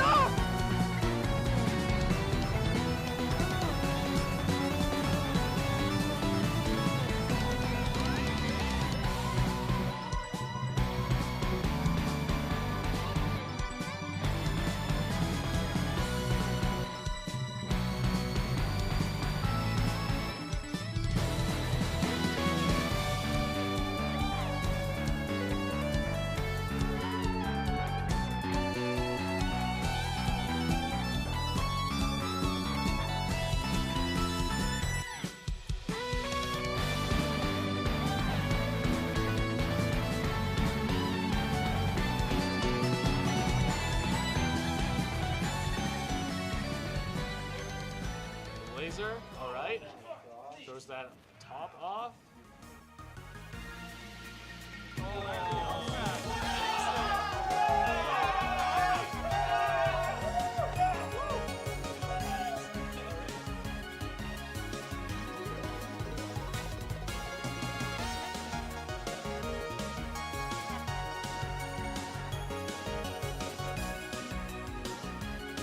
get to play with the lead, but how long will it last is the question. Maya definitely building up that damage early on, but Bird getting right back into it. Double dash attack, the second one weak, and it's just as nice. And is this Arcane gone? Oh. Yup, it is. Bird closing it out clean in that game number 1.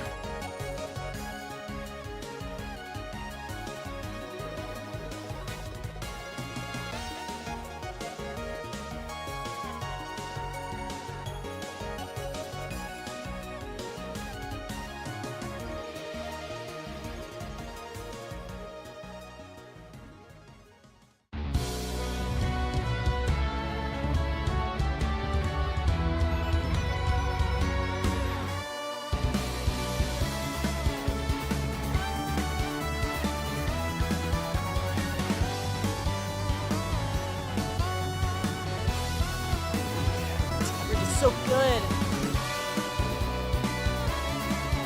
And like that, oh my And god. the downer.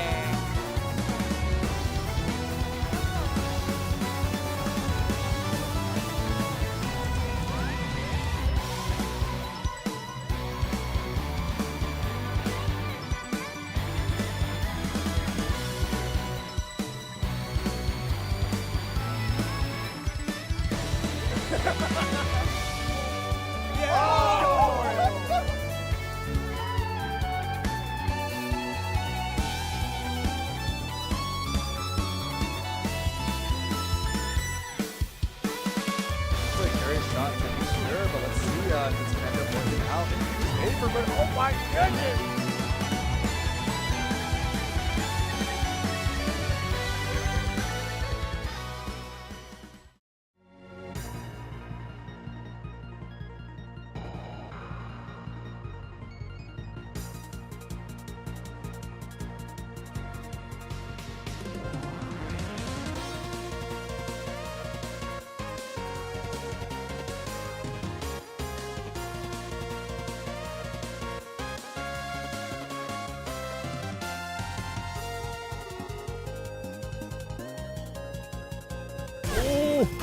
That's the kind of stuff that will help Gengar push forward. That offensive pressure, the ability to absolutely eviscerate your opponent in the corner.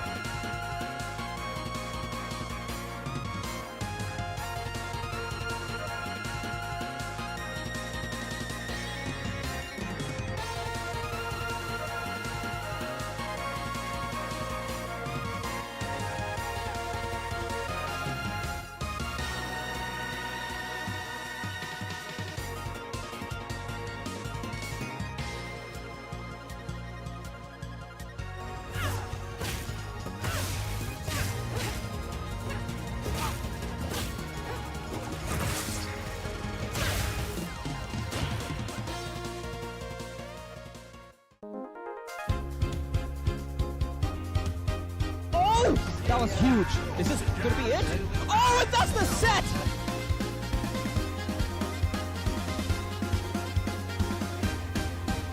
Okay, they get 4 hug online, but not so much more after that. Off stage, okay.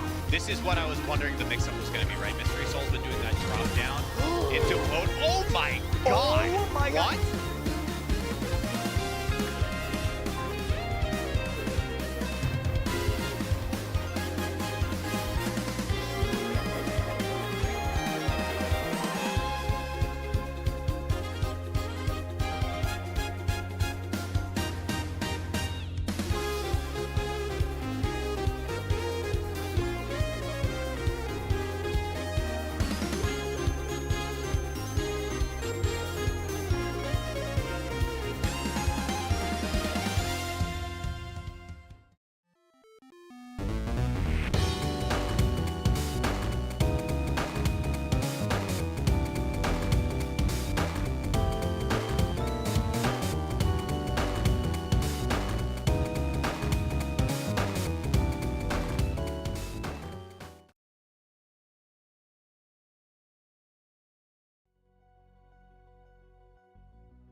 All right, the wait is finally over. Washington Rivals 2, first PR.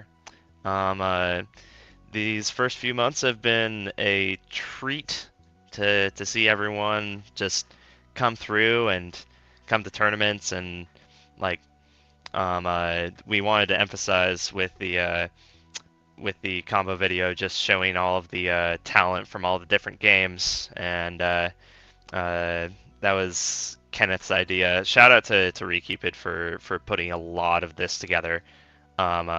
He put a lot of work into finding a graphic designer and getting someone to do the video. But yeah, Washington Rivals, we've been putting on a lot of tournaments. We're hoping we can do a lot more for this upcoming PR season, which we will have a bit more news in the coming week or so. But thank you all so much for coming to Washington tournaments, playing in our brackets. We really hope we can get more folks down here just to play in the scene and enjoy the game.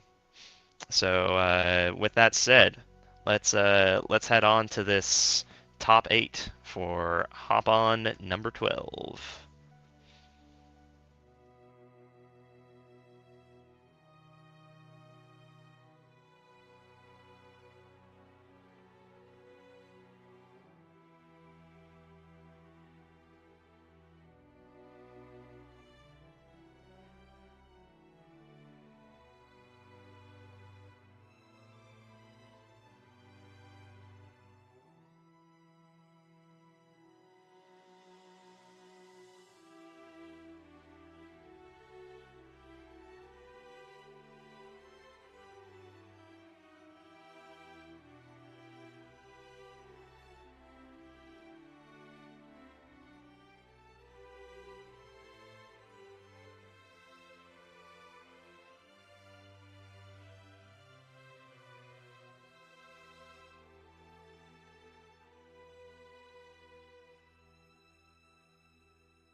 Yo, what is going on? Hop on PNW. We're back with Hop on Rivals number 12. I am Notch, joined here today by Locust. What's going on, Locust?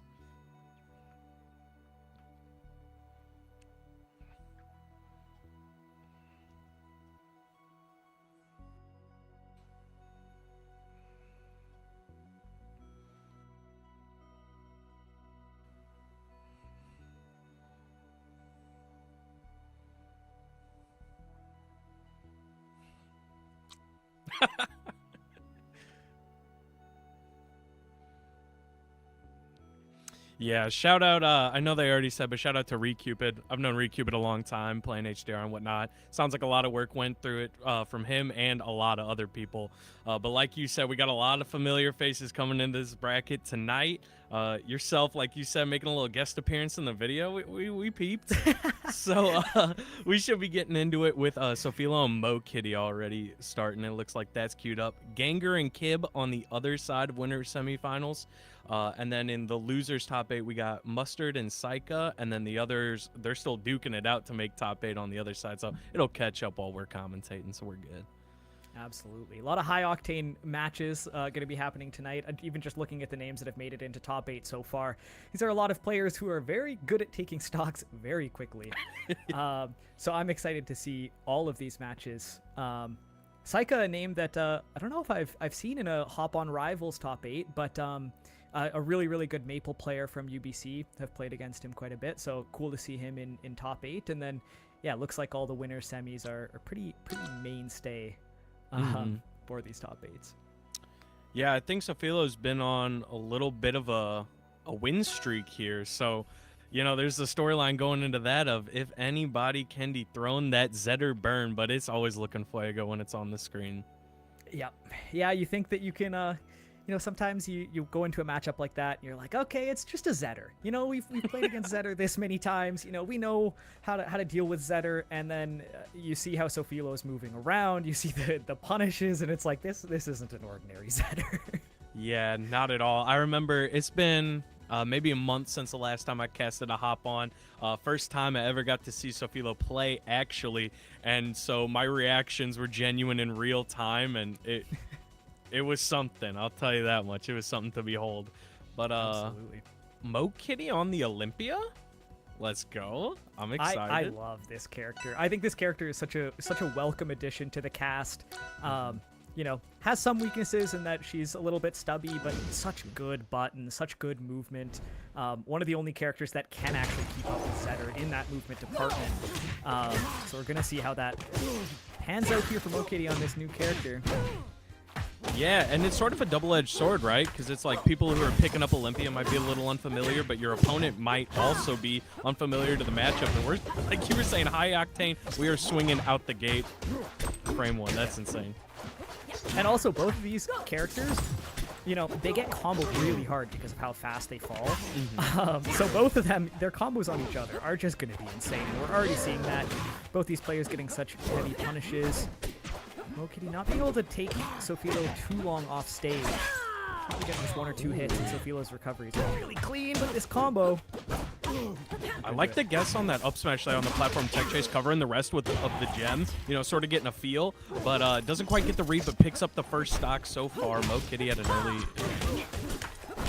Yeah, that up B is so awkward to DI properly since you're right to the corner. How do you recover here? Just gonna snap the ledge. Sofilo may be getting a little overzealous over there, but it's not gonna cost her that much, and we're gonna even up the stocks just like that. Yeah. Alright, setting up the crystal.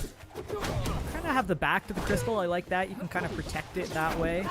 Maybe you still have a way to kind of retreat if you need to use it. Yeah, and I like the lens of looking at Olympias through how they sort of play around the crystal, and I think that's a great point. Sort of protecting the crystal is sort of Mo Kitty's style just so far. It puts on just so much pressure, even if you're not using it yet, because of what it could do. Oh, but an unfortunate SD. Just a little bit below ledge there. I'm going to point out that forward tilt. I think that's one of Olympia's crazy moves, right? Oh my goodness, not killing yet again, right into the corner. But that forward tilt is strong the whole way through. It's active for like 4 frames, so it's so good to catch people when it's just out there lingering. Yeah, it's also very good on like spot dodges and stuff, because like you were saying, it can linger and help you just get those extra frames that you need to be able to connect something like that. But such a quick combo. But Sofilo gonna answer back very quickly, and there's no return to neutral. There is I hit, you hit, and let's keep running it, and it's getting crazy. Big first game for Sofilo. Forwarder will take it.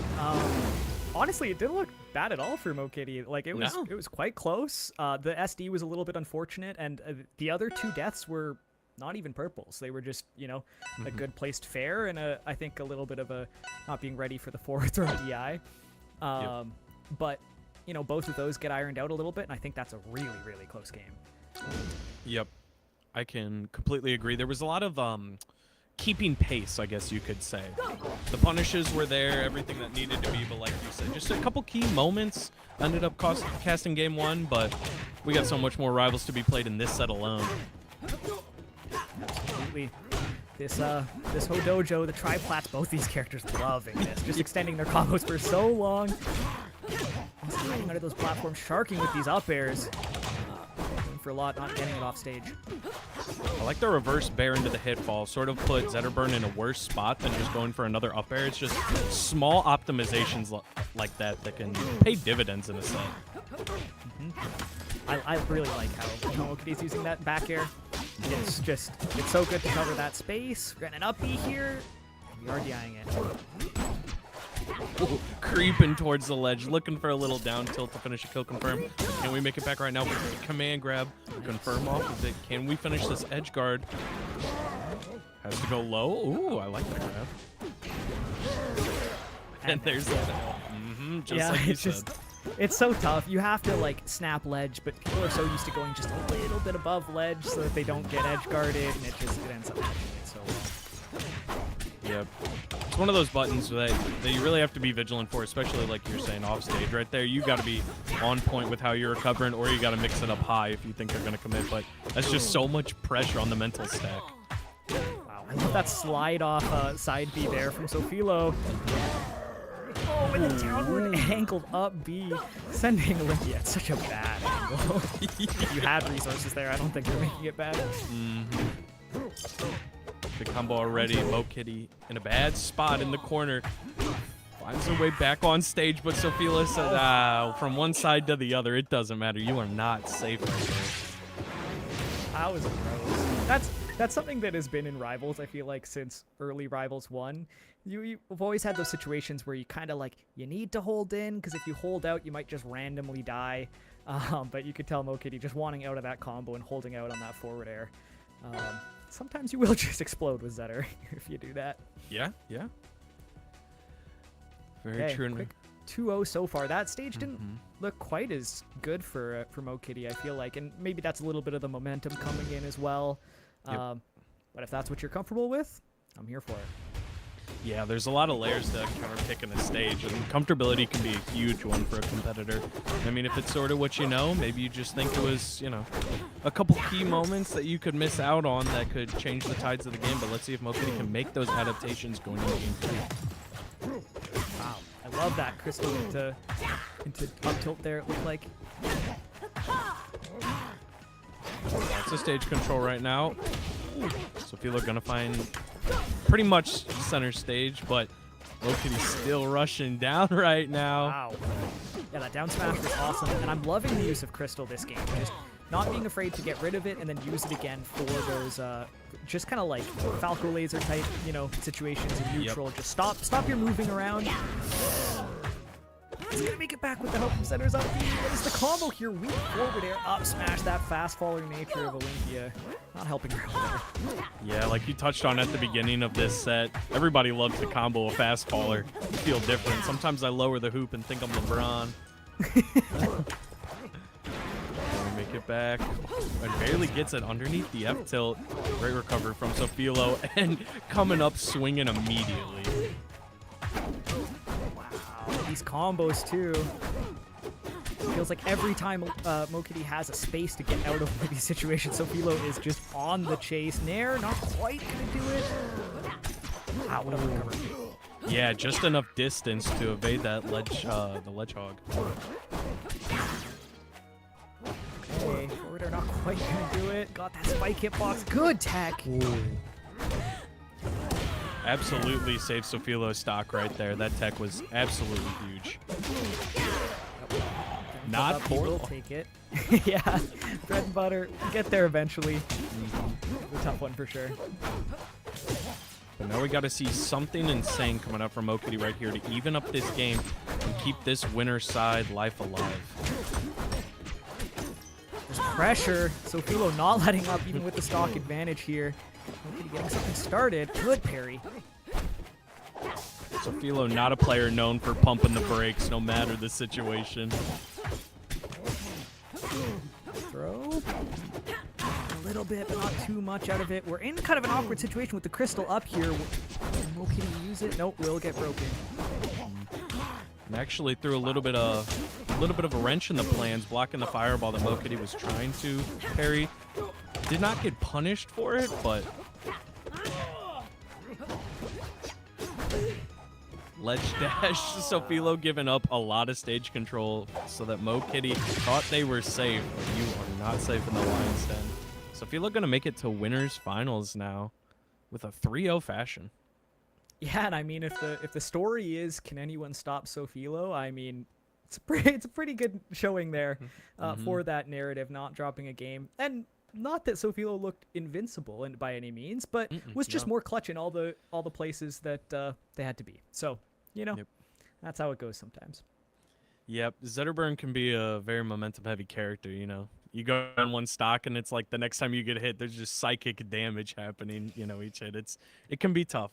But Sofilo and the fire when you're behind, too. Like, yeah, the mental damage it takes when you're already behind and you, trade with Zetter and he's sitting in the fire and then you're watching your percent tick up. Yeah, it can be tough. Yeah, a lot of chip damage. But so I feel like going to be waiting on the winner of Gengar and Kib. Is it pronounced Kib? I believe so. Okay. Gengar and Kib, who we should be seeing next, which I believe will be Claire and Fleet.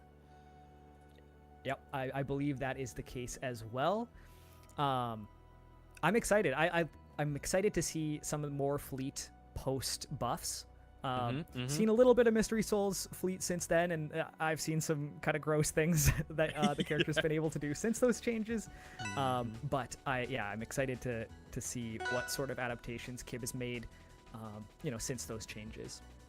Yeah, one thing I think is so interesting about the Fleet changes, or sort of the universal changes to ECBs and how those interact with the stage, that I've been seeing a lot of Fleets platform cancel this up B a lot. I've been seeing them spam some tech skill here and there, just flex, get the moves moving, and it's pretty cool. Keep going for it right there, actually. Falling up air. Yeah, those ECB changes mean that Fleet can do a lot of these aerials so much closer to the ground. And those insta-float up airs, insta-float nairs, like they're so good at neutral now. Kib's throwing that off already. Nair B in frame 3 is actually huge. That is a very, very quick button. Yeah, I forgot about that too. Gengar, though, I mean, just a master of these type of brackets, entering everything that he can. Just one of those grinders. And it pays off in his Clarion performance for sure. He always knows where to place those tippers. Has some pretty cerebral moments as well. There are a lot of Clarions that like to wait you out, and I've seen Gengar go for some pretty damn hard reads. Absolutely. The few times that I've seen Gengar, I feel like early on in the set, we can see sort of pauses in certain key moments to get a feel for what you're doing, and then just go all in on those sorts of moments a little bit down the line. And I love players like that, that are just ready to put it all on a read that they've been, studying throughout a set.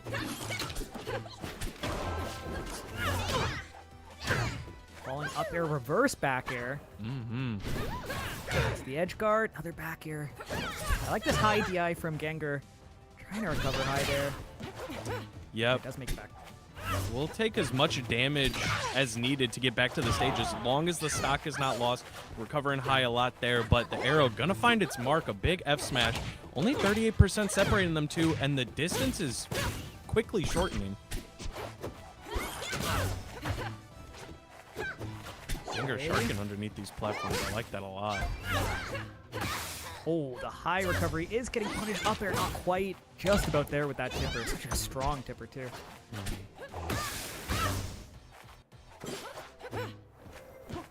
Alright, can Kib get out of the corner right now? Gengar playing the stage game, or the stage control game very well right there. Not really committing while Kib was in the corner. Kib gonna find their way out now, though. But Gengar steals it right back, just landing center stage and said, I'll take it from here. Smash just not connecting there. The down tilt will tipper, though. Okay, playing patient. Gets that back air tipper, and holding in on that. He's going to kill off the top. That's such a good one. Yeah, and a very awkward move to DI, too. It feels so unnatural to have to DI it away, but it's just how the game goes. Ooh. Confirm right there. Can Kib find a stock? 102%. No stranger to killing right now. Oh, but Gengar gonna find a huge opening.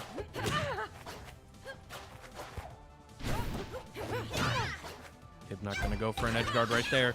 Goes for a little bit of that edge cancel. Oh man, and Gengar snagging that platform. Kib did not think that he had it in him. Gets that counter zone.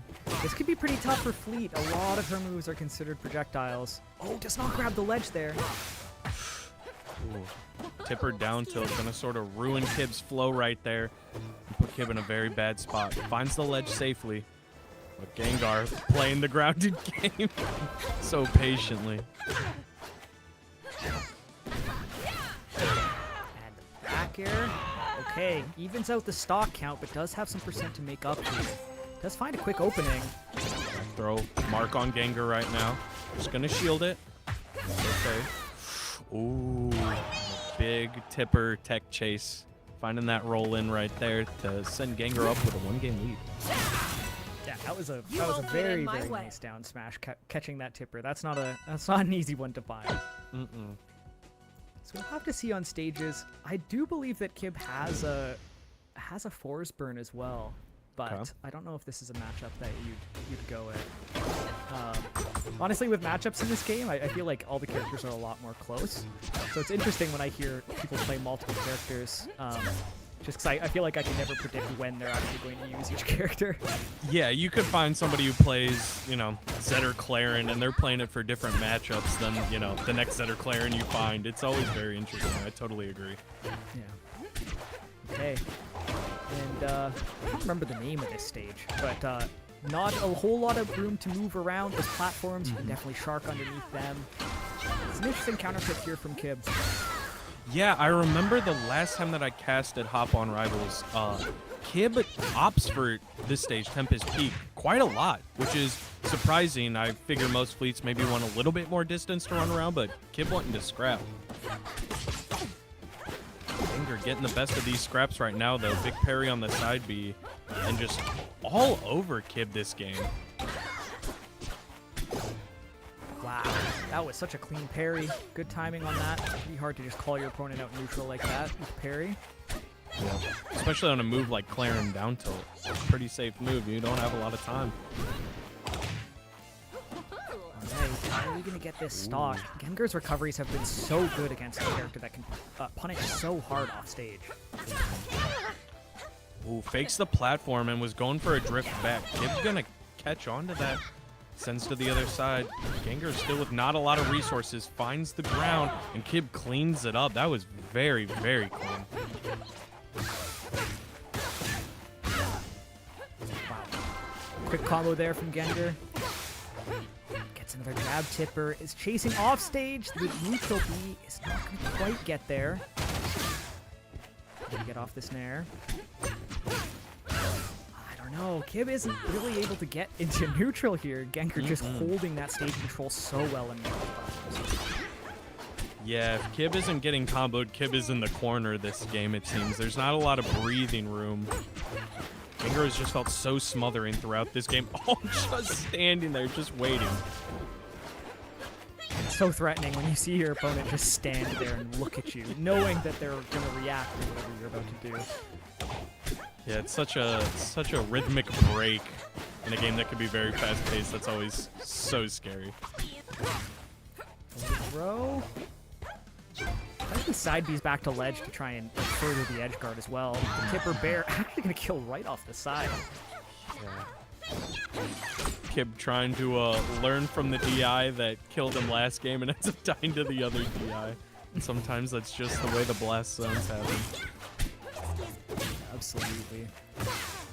Wow, that slide off neutral B was so quick, but ends up being a little bit too much that they bargained for. Is going to SD there. Kib found that ledge in record time. All right, mark on Gengar, gonna get passed on. Sort of like a Mario Kart Thundercloud almost. Okay, both players kind of slowing down the spacing, not wanting to be the first one to get a lot of trades actually here. That tipper F smash out of that trade was disgusting. Oh, tries to go for a shield drop aerial, but Gengar is one step ahead, ready for that. How can Kib find the ground? Is on the ground for mere frames before a down tilt catches. Kib's still in the corner, fighting, and Gengar is not even committing. Is swinging and covering space, but it's not committing too hard because they don't need to right now. Kib is swinging, trying to find anything that Kib can grapple onto in game 2. Oh my goodness, what a find. What do you get off this special pummel? Maybe getting a quick reset to neutral. Actually punishing that landing still, but now not in the greatest spot. Oh, I'm having a hard time like actually breathing. I'm just like I know how I feel being in these scenarios. And that back air actually kind of right in the middle this time. Yeah. We had the off the top, we had the right off the side, and we got the just right in the corner. You won't get in my way. And a 2-0, and that was a very, very close game near the end. So obviously not outside the realm of doability, but now Kib has to string together 3 games in a row in hopes to meet Safilo in winners finals. Absolutely. It's tough, but definitely doable. And Kib showing some moments of brilliance like that. That throw into that immediate down air, I guess, was really, really cool. Little opening here. These falling up airs. Oh, scary though. You're in the corner. How do you get out? Yeah, and sort of cornered by his own mistake there, slipping off the stage. I'm also curious, we ended up back at Godai. Turn around down. Goodness, that tipper. Oh, that killed! Oh, no. That was insane, actually. That whole sequence was so... I mean, he was just waiting for all of that. He knew exactly where Kib was headed, and it still looks like he does. Oh my gosh. The combo transcended the respawn platform itself, it seems like. Back air. That reverse looking so cool. Does not find the hitbox it was looking for. So many hits in quick succession. Absolutely insane levels of damage getting tacked on right now. And Gengar has fully lapped Kib for a moment. Wow. What a smart counter! That was so, oh wow. I was like, how do you deal with this if you've already used your air dodge? That counter, great, cool. Yeah, and also if you counter something in the air, I believe you also get some of your resources back. So that's really cool. Just helping out, using it, making lemons out of lemonade there, and finding a big second stock off of Kib to keep a one-stock lead here. Yeah, it looked like it covered all back out of like down tilt crouch cancel, which is kind of insane, but great coverage there from Gengar.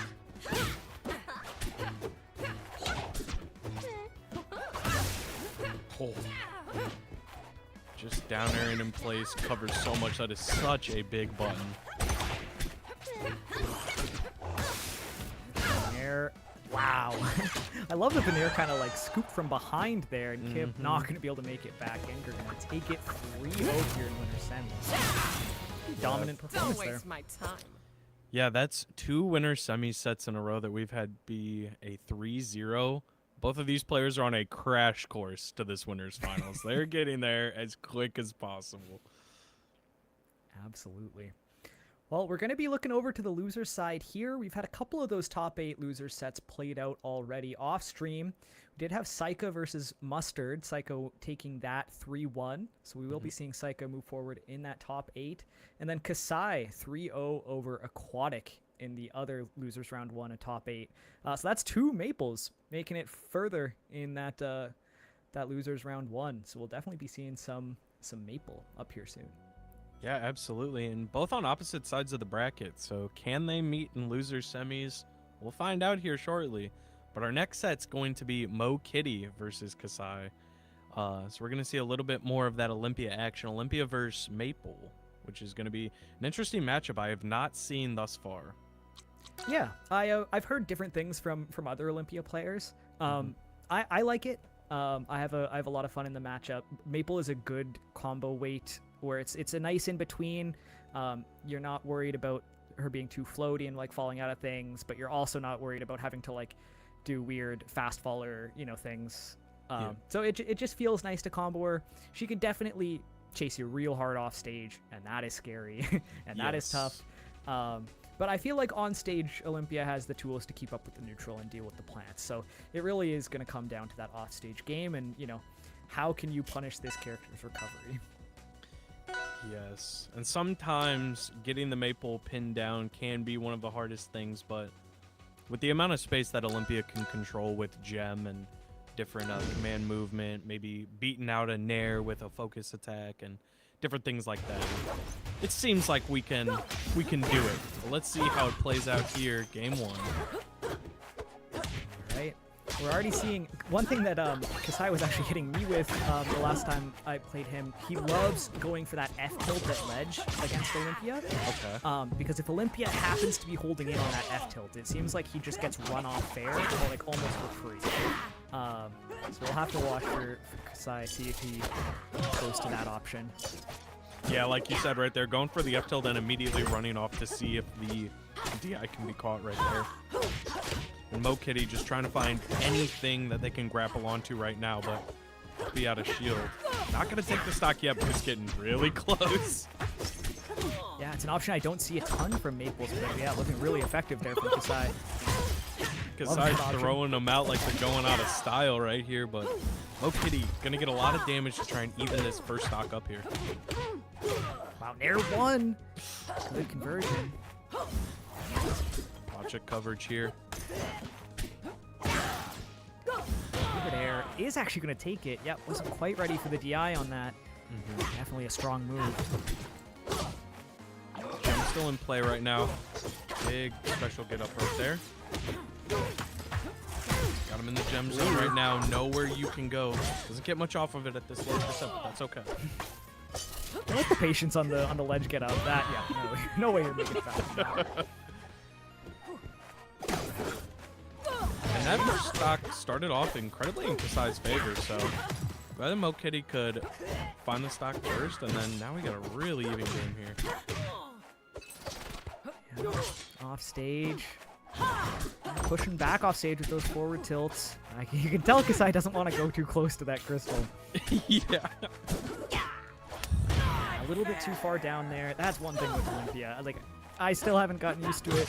You just fall so fast sometimes, and when you're that close to the ledge, sometimes you just slip off. Yeah, and that's the thing. Instead of being able to make it back from anywhere, if you one miss input, you're falling way too far. Crystal ledge, but that giant get up attack's gonna reach that crystal from very far away. Double down smash. Looking for that F tilt, not gonna find it. Back throw. Forward air. Yeah, not quite able to find it here. Conversion, and the damage is piling up on Mokitty right here in game one. Not such a good DI mix-up, holy. Yeah. I would have been DIing straight out as well. I would have taken the down smash and just died to it. Yeah, you're anticipating the up smash, and Kasai says, hold up, we got other plans. I'm rewriting the script. Yeah. All right, we're going to Ho Dojo again. Mokitty's stage of choice here. It's going to be nice to sit under those platforms, but Maple does like to, set up Lily and kind of chill out of those platforms a little bit too. So we'll have to see what tools Mokitty has to get through those options. Mokitty with stage control right now gets nicked by the Maple get up attack. We've all been there. You think you're spaced outside of it, and it's still too close. Platform pressure right now. Mokitty's doing a good job, but Kasai is finding a lot of these reversals, and then it's leading to a lot. Great recovery there. Knowing just how far you can make it with all those tools. Yeah, I really like the timing mix-ups that Olympias are employing that we're seeing as the character's been out for longer and longer. How long are you going to hold focus attack? How far can you get with up B? Different things like that to just make offstage life a little bit easier for her. Wow, does cover that. No jump, it looks like, either. It's interesting. It looked like Kasai might have just jumped out of the crystal breaking. I haven't really seen that before. Wow, second F tilt. Yep, good edge guard too. When Olympia doesn't have that double jump out there, you hit her with a slight breeze, and if she doesn't attack, she's going down. Honestly, and like you're saying, that fall speed makes it so fast to even think about getting back to the wall in situations like that. Up airs here. Both players going for these up airs. Great moves. A little pressure on the platform, but Kasai gonna get down safely, and with a reversal, still has stage control, jumping from ledge to essentially center stage. Find a big reversal. Great catch on the shield drop. Miss input. Not what you're looking for there if you're Kasai, but this is what you're looking for if you're Mokitty for sure. You want to take this game to lead to that counter pick war. We haven't actually seen any sets yet that aren't game 3. I'd love to see a little bit more back and forth of one. Oh, a little overzealous on the back air. Gonna not lose the stock just yet. Survives Kasai's edge guard. Goes for a special get up, but that F smash is reaching. All right, respect the attempt. Throw it out there anyways. Hey. These early percent combos. Let's see what Kasai can do here. Wow, up air, forward air. Seed breaking the crystal. Just removing a layer of that Olympia edge guard right there, making it like a little bit easier. That forward tilt. Send out. Ooh, this is a bad reversal if your name is Mo Kitty right now. Yeah. Make it back, but Kasai just resetting this over and over too. yeah. Get out of it now. Wow. Ooh. We're just letting it rip. Yeah, Kasai was getting a lot out of going high with those side Bs and, you know, being a little bit more aggressive with those recovery options, and, you know, Mo Kitty calling that out with that F smash. It lingers for quite a bit too, so Yes. tossing it out there is always nice. It has a little bit more range than you would think, going past the fist, because there is a little bit of crystal animation off of that, so a little bit extra range, making it slightly easier for you. And like you were saying, the counter pick war coming in, we're going to Merchant Port.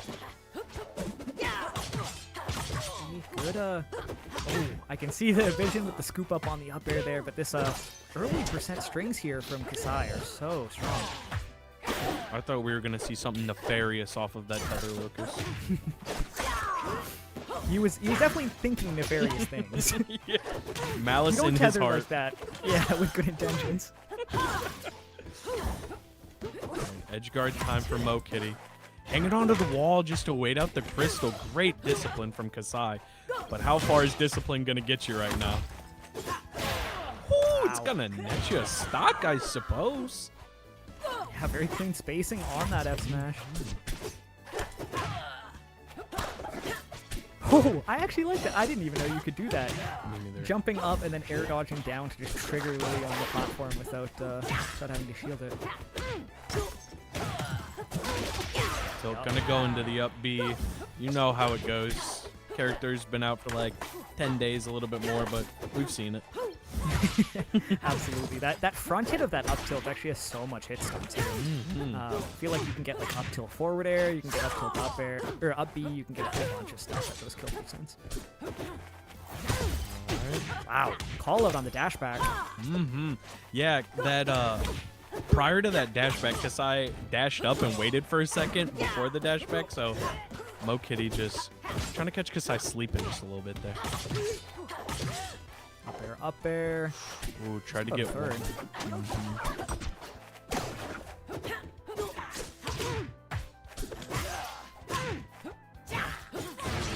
Whoa, that forward air is always so scary off stage. Wow, teching in place inside the crystal. It's always so scary being tech chased inside the crystal zone because you always just want to roll away from it. Yep. You can tell that's what Mokey was waiting for too. Yeah, exactly. Just standing outside waiting for Kasai to come to him, but didn't quite get it. Can we see a finished edge guard right here? Gets ledge. Breaks crystal. Oh, Mo Kitty isn't finished.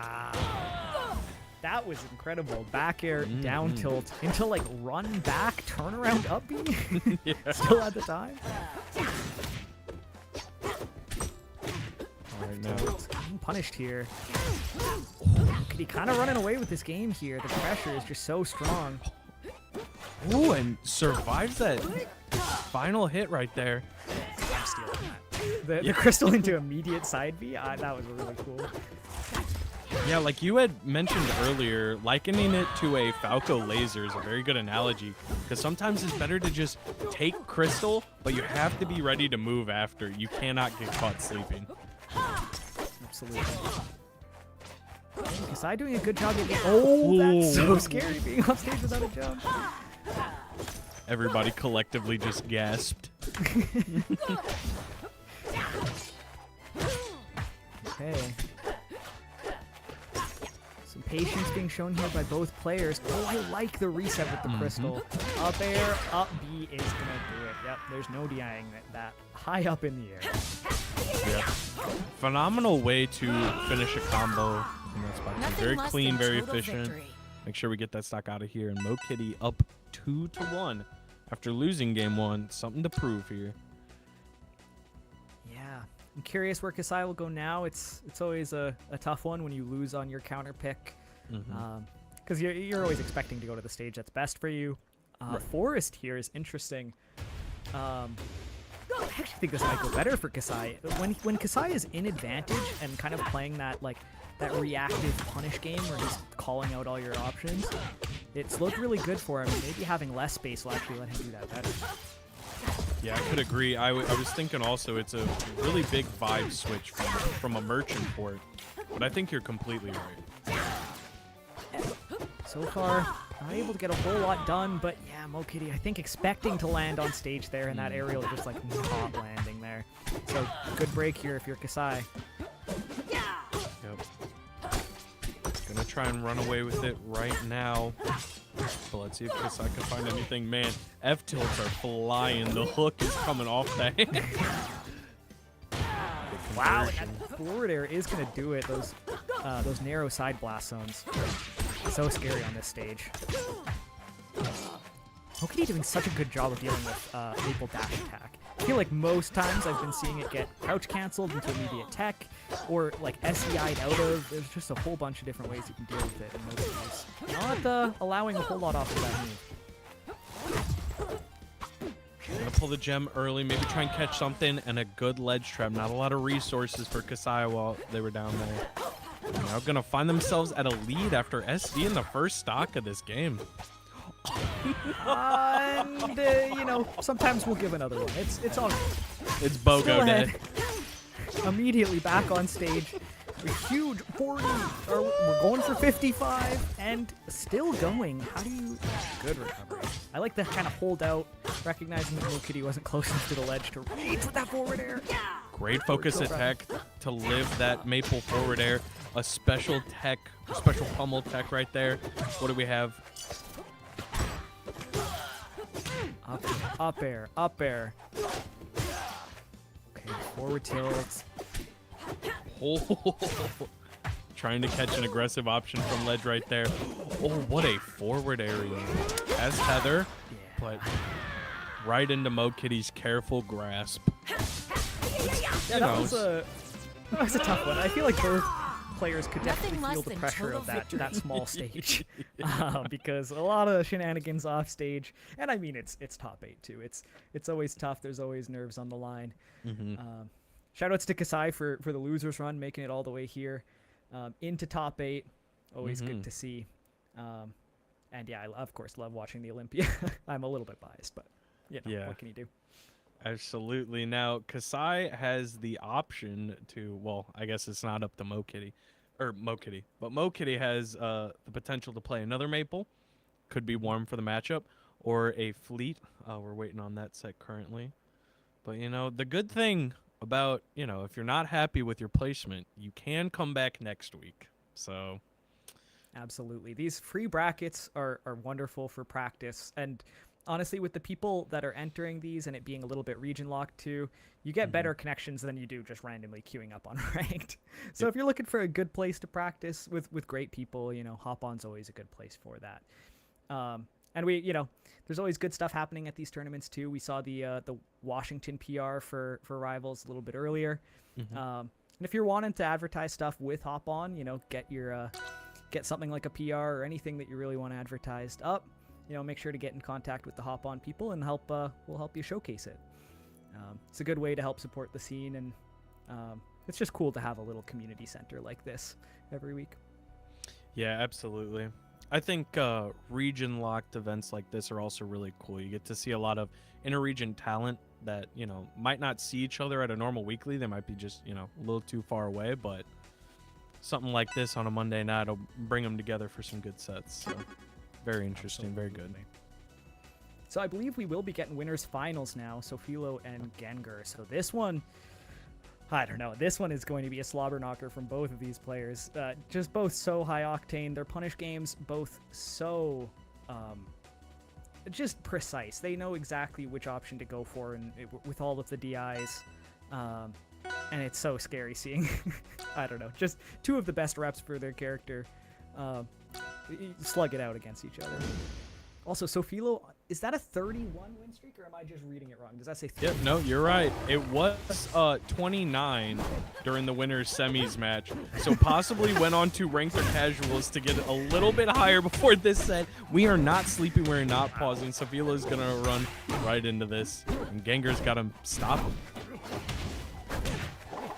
Okay. Some back and forth here.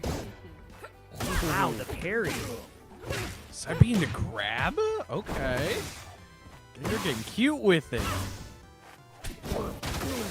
I feel like that parry was so good to represent early. You don't want Zetters mashing aerials into shine on your shield. See Sofilo taking it a little bit, not just willing to throw in those forward airs on shield so willy-nilly now. Yeah, just that little shadow of a doubt, especially early in the game, can lead to a lot. Now we're starting to build those mix-up. We're starting to, you know, a little more interactive play than just fair on shield, press the shine button, you know? Sofila's got to think about that. Again, these nairs on these narrow platforms, always a little bit tough. Forward throw, not going to kill quite yet. Alright, Gengar on fire currently. Ooh, gonna wait it out. Sofila not gonna get much off it. And there was a shine there, and then we waited a little bit to see if Gengar was gonna do anything, but finally catching on fire. That forward throw, no stranger to killing, especially on Merchant Port on the edge. Yeah. Yeah. It's gonna hurt. Wow. Speaking of it's gonna hurt, that dash attack into turnaround F smash. Gengar, confident in spacing. Yeah, I'm very just confident in these confirms, knowing where the opponent's going to be off of these moves so quickly. Just a lot of practice with the throw. Yep, that back throw F smash, so good for Claren, and definitely good on Zetter as well. That fast volley nature definitely helping out a little bit. Yeah, DI mix-ups off the forward throw and back throw is so good for Claren. Gengar's looking pretty strong here. That 31 win streak. I mean, you don't get a 31 win streak off of anything, but very, very solid play and being incredibly clutch. So I'm curious if Sofila's going to be able to bring this back, because Gengar is just putting the pressure on. Alright. Ooh, misses the last fair. We're gonna find ledge right now, but we're gonna have to find big stock. The down smash, not quite gonna find its mark, but baiting out a parry in the corner. Again, not going to kill just yet. Sofila, you have to work just a little bit harder to get this stock. Yup. Oh, I actually looked like had the read, but maybe dashed back a little bit too far before that up smash. Man, these recoveries from Gengar, he is so good at mixing up whether he's going to go to ledge, whether he's landing on stage with those up Bs. It's so ambiguous.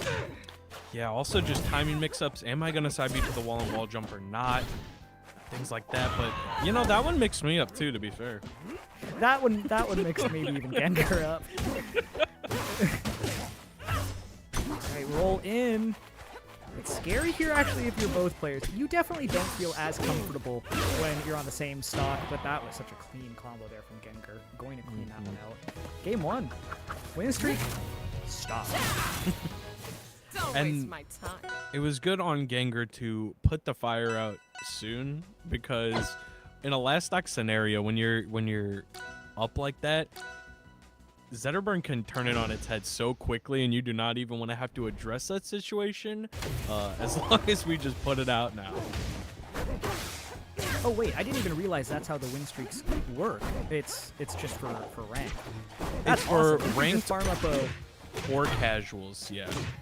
But in a lobby, it does. It's not affected in lobbies. I guess they didn't want people posting fake Twitter screenshots and whatnot. That's no free clout.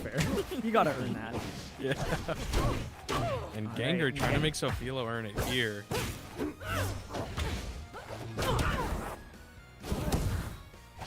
I felt like I glanced away for a second and that whole first stock from Sofilo was gone, but hasn't really gotten touched on this second stock, and the pressure is on. Up throw into that dash forward air. Can't take it. Absolutely. Sofilo not going to take this sitting down. Opens back up. Trying to find maybe a little bit of a lead this set. But Gengar gonna answer back. Doesn't really find anything off. We're in Reversal City right now. Oh my goodness, such fast reactions to which way that Shine's gonna send in the combos too from Sofilo. That is nothing but hours and comfortability in the character. Deep dash attack.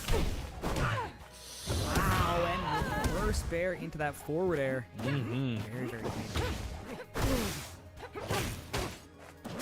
Yep, and looking like DI'd well for the reverse bear to not get up smash, but man, that strong forward air hit like a truck. Up smash. Wow, does cover that high up B this time. Forward air. Oh, and I like the charge neutral B. Sofilo looking like a different beast this game. Ooh! Yeah. We're turning around mid-combo to find bear extensions right here. Weak bears. Come on. Come on. We're just making it up at this point. That was crazy. And I guess you're in a situation there where you kind of have to hold in. I imagine there's probably a way you could like hold out on the weak fair and avoid the F smash, but who's holding away at ledge against setter? Like I would be so terrified. That's such a cool setup. Forward air's coming and you're like, let me DI out in case I get weak forward air. Nobody. Truly insane. And then they hit the strong forward air and you die at 80. But that's the kind of game you want for a game 2 there if you're Sofilo. You know, game 1 doesn't look too in your favor, but you know, confidence is going to be with Sofilo here. That's a great one for game 2. Yep, and like I had said, looking like a different beast. Truly night and day from what we saw in game 1 right now. And now we're back to the counter pick war on where Sofilo wants to get rid of and where Gengar is most comfortable going into game 3. I feel like with these two skins, you could almost give Zetterburn a visor and a sword, and it would just be clarity. Yo. Up air, up air, up air. All weak hits, too. All weak hits, all hit falls all the time. That's so scary. that neutral B.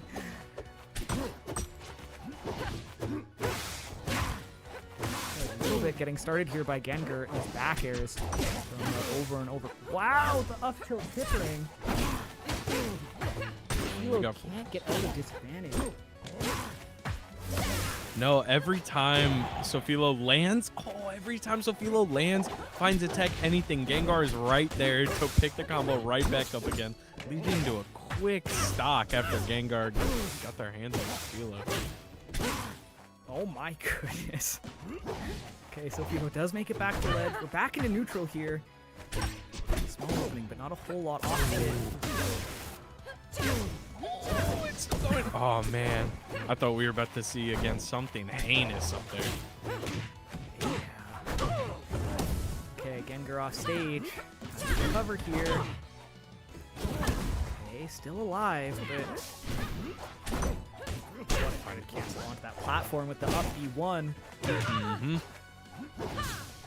Yeah, just presence of mind, making and falls through that time. We got layers on layers.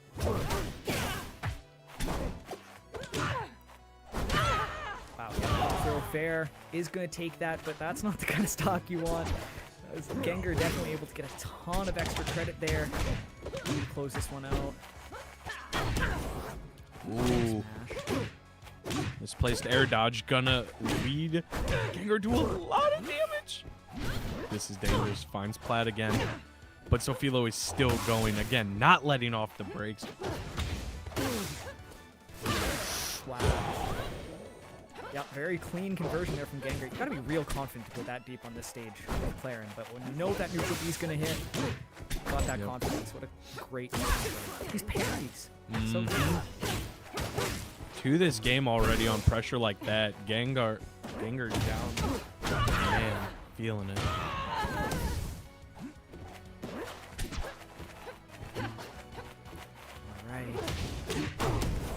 Sofilo getting started here on this final stock. 48% off that dash attack.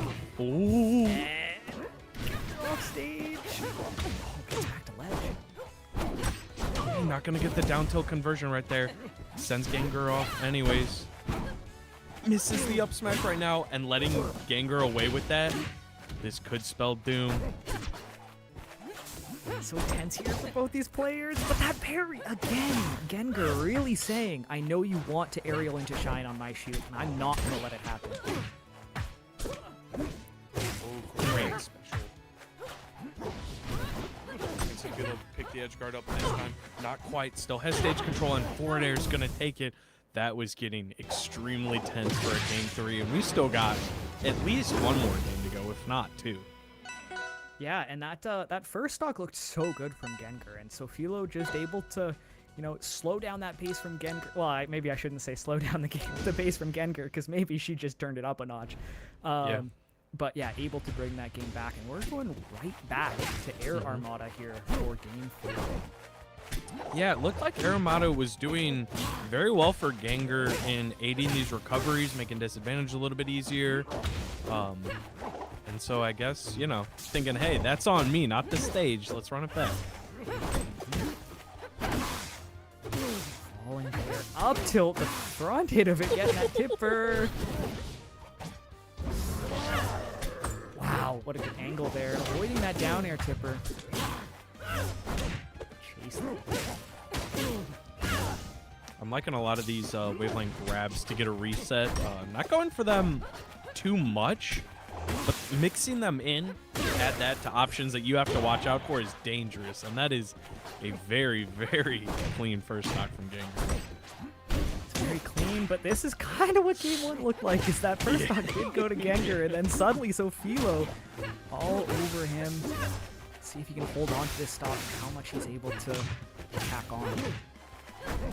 We're just scrapping right here. Hits back and forth, just little ones. But can Sofilo close this out? Good up air, gonna send to a bad spot. That's a ledge trap. Only 34% on Sofilo. Locust, we might be seeing something similar. It could be happening. I didn't expect that weak upper angle to be so bad for Zetter, but that was or so bad for Claren, the weak up air from Zetter. It's really, really cool. Yeah, possibly catching a little bit of drift away also, and there's just so many things to that. Now we're back in neutral. Gengar playing very carefully. Trying to keep what lead Gengar still has right now, but Sofilo's trying to take it all away. Those full charge neutral Bs, it's so close down there. Up airs, not quite getting there. Up B at Gengar. I'm coming for you. Weak fair, down air, come on. We don't even need the strong hit of down air or forward air, because we'll just find something else. That's crazy. So clean. Down smash will even things up here, but definitely not out of the woods yet. Gengar ain't finished just yet. Sofilo said, hold up. I got a streak to keep here. Forward air. Ooh, good fireballs. A little reset there. Down air. Oh and my. Straight into the blast zone. Oh my goodness. Catching some high, man. Yeah, I'm pretty speechless. I mean, you said it best at the start of the show. Who can stop Sofilo? And right now, that's looking pretty tough. Yeah, it seems to be sort of the storyline that's going on. After every Monday, I keep seeing tweets. One another one. Just collecting infinity stones over here. Someone's got to stop her today. And I mean, like, collecting the infinity stones and like winning tournaments and over and like very incredible players. Like these are not easy brackets. There are a lot of players in these brackets that have put countless hours of their time into, you know, perfecting their craft, perfecting their characters, and it's awesome to have a showcase for that here at Hop On. And to help support some of those players, we do actually have a match-a-reno.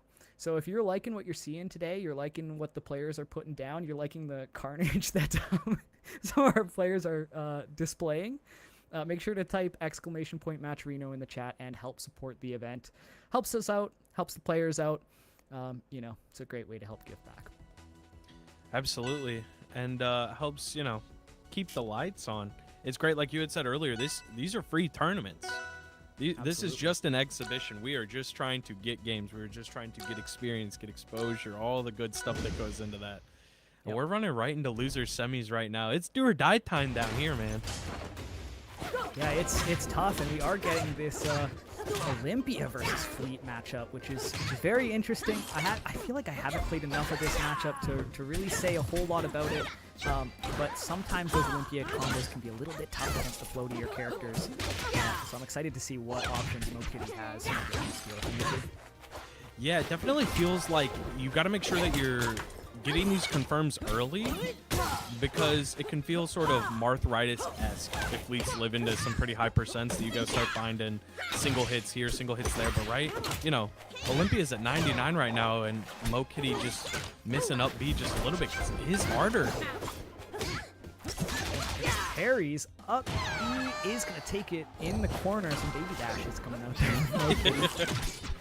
Just making sure we got him. It's like people perfect pivoting in Smash 4 between stocks. Hey, just gotta make sure I still got it. You know.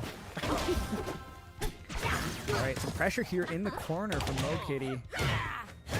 Kib getting an offstage situation here. How do you punish Olympia? Reset. Other side of the stage. Reversal just a little bit, but ledge dash into take center stage was looking good, but that crystal crystal radius very large. Yeah, all of Olympia's aerials so good on shield. I believe they're all -2 except for up air, which is -3 on shield. So yeah, and I think down air is -4. I think that's the weakest. That's the unsafest one. And if your most unsafe aerial is -4, I think we're doing okay. I think you're doing quite well. Especially doing quite well. Yeah, MoKitty looking quite well in this game 1, but being off stage, no kid wanted to send that reverse back air there. MoKitty a little bit further off stage, didn't happen. Yeah, and while watching this, Kib is finding hits. Kib's finding hits off stage, and things are stringing together, but just quite not going the distance when finding these hits right now. Just a little bit of cleanup here on Punish game, and this game could be looking totally different. Right.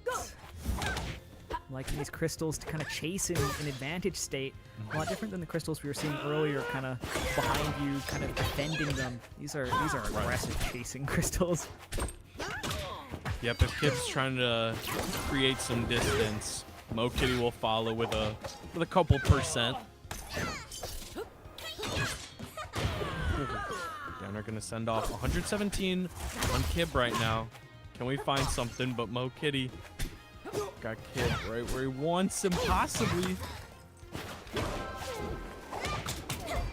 Onto ledge there. How do you chase this? Oh, actually chases the roll from ledge, but doesn't get to cover it with that down tilt. Parry. Gotta respect the invulnerability, and the F is covering that ledge dash. So active, covers so well. Game 1 going to MoKitty. Again, like I had said before, lots of good stuff that we're seeing from Kib. It's just about stringing it together, putting the pieces where they need to be. The pieces are there. Can we put them together going into game 2? And we're seeing Tempest peak again. I'm telling you, Kib loves this stage. Yeah, I did just actually take a quick look. Down air is actually -2 as well. Is it? Oh, man. So her slowest is actually her up air at -3, and everything else is crazy. -2, which is just nuts. Like that, it was already sounding pretty good when you were saying that down air was the slowest at worse at -4. Gosh. Wow, there's pressure. Ooh, little reversal here.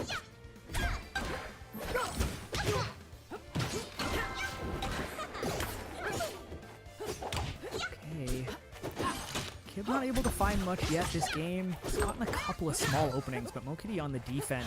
You know, SDIing out of those jabs, you know, not DIing properly on the throws as well.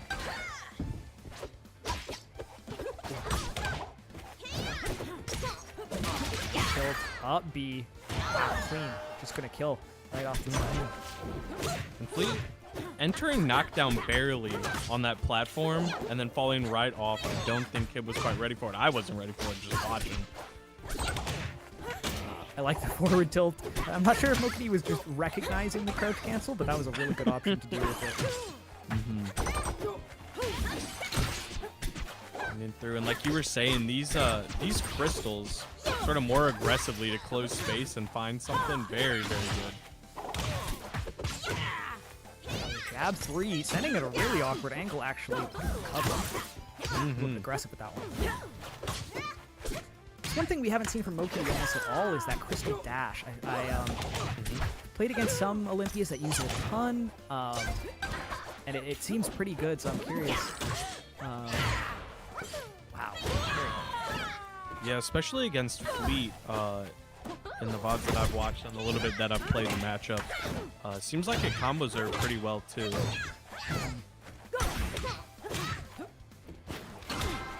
That tilt up air. A little bit of damage. I'm gonna find this kill, though. Well, I'm not even 100%. That must have been the spike hitbox of the up air? I would assume so. I'm also scratching my head. Yeah, yeah. Big forward throw. Gem to put on a little bit of pressure. Grenada's going to deal with it, but Kib's not going to make it back safely. Yeah, that falling back air is so active and combos into so much of those higher percents, too. Okay, there's that crystal dash. We're actually seeing a little bit more of it, and yeah, getting a lot off of it there. Okay to get the audio on. You can't tell me differently. It's that go train. Said Locust, I like what you're talking about. He's gonna jump. Yeah, oh god. Alright, a couple up airs here, Kib. Firing back, getting something started here. Covering that neutral. Went for that reverse bear that we were seeing, but just barely didn't find it.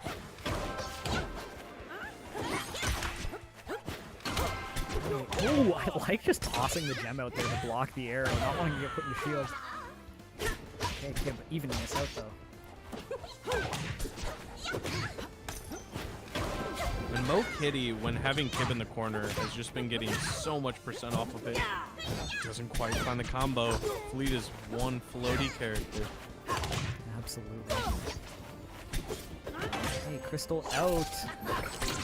And active on stage here still. This is tough.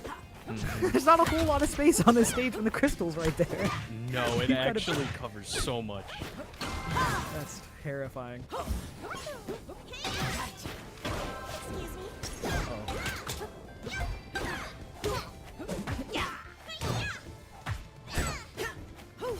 Doesn't quite find anything off of the platform tech chase there.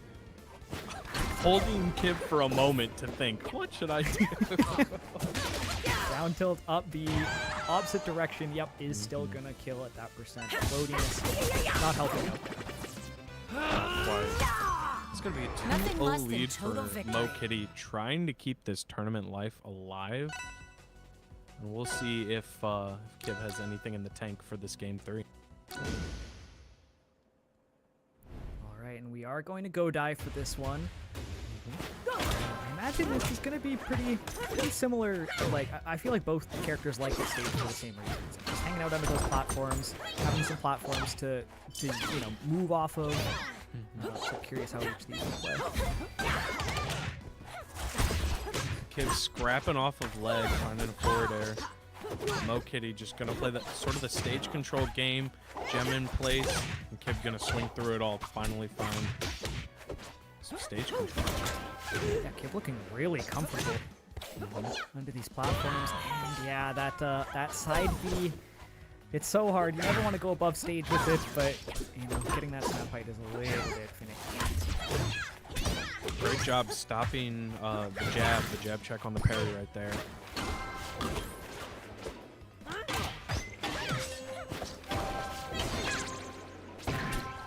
Okay, good timing on the neutral get-up. This is looking night and day for Kib, though. Just kind of the spacing away, sitting under those platforms, limiting those approach options. Also, these aggressive forward tilts, canceling those out of the runs. Yeah, while having, you know, a little bit more defensive positioning onto those platforms, has looked pretty aggressive in this game. Maybe just has a feel for the way Mo Kitty's playing right now. Yeah, this is scary if you're Mo Kitty. You have a couple of games to play around with for sure, but I don't know. I feel like momentum is so important in Rivals too, with just how fast the game moves. And we're seeing it right now, the momentum absolutely with Kib. Oh. I'm just throwing it. What? I'm glad it's not like the like reverse like Crag or like locks it on smashes where it just randomly like sends you to a, like just a blast zone that just like chooses. Yeah, just picks one God, at random. Jumping the kids up. Not gonna get out of the parry, but Mo Kitty gonna miss the confirm just a little bit there. Can Kib finish this head guard? Not quite. What can Mo Kitty find here to try and even out this game? Okay, we're looking for these down tilts, but Kib, like, playing very defensive. I'm sure Kib knows that, you know, it's a long road.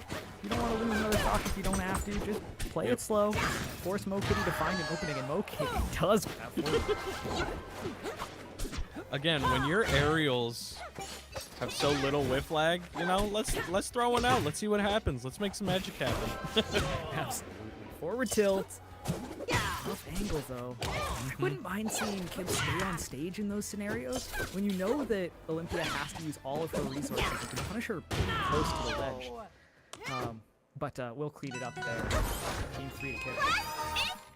Yeah, and in what I would consider decently convincing fashion, that looked very, very good for Kib.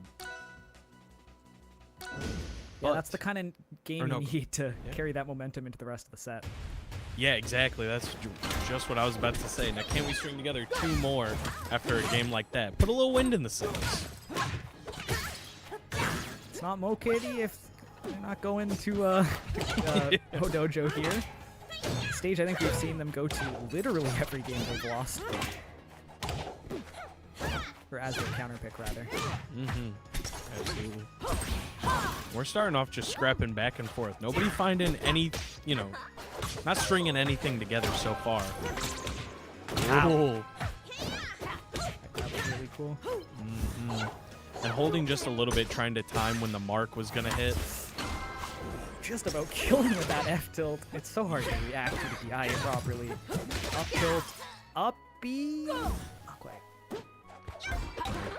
Gem on the corner, putting on a lot of pressure right now. Not even going to use it just yet.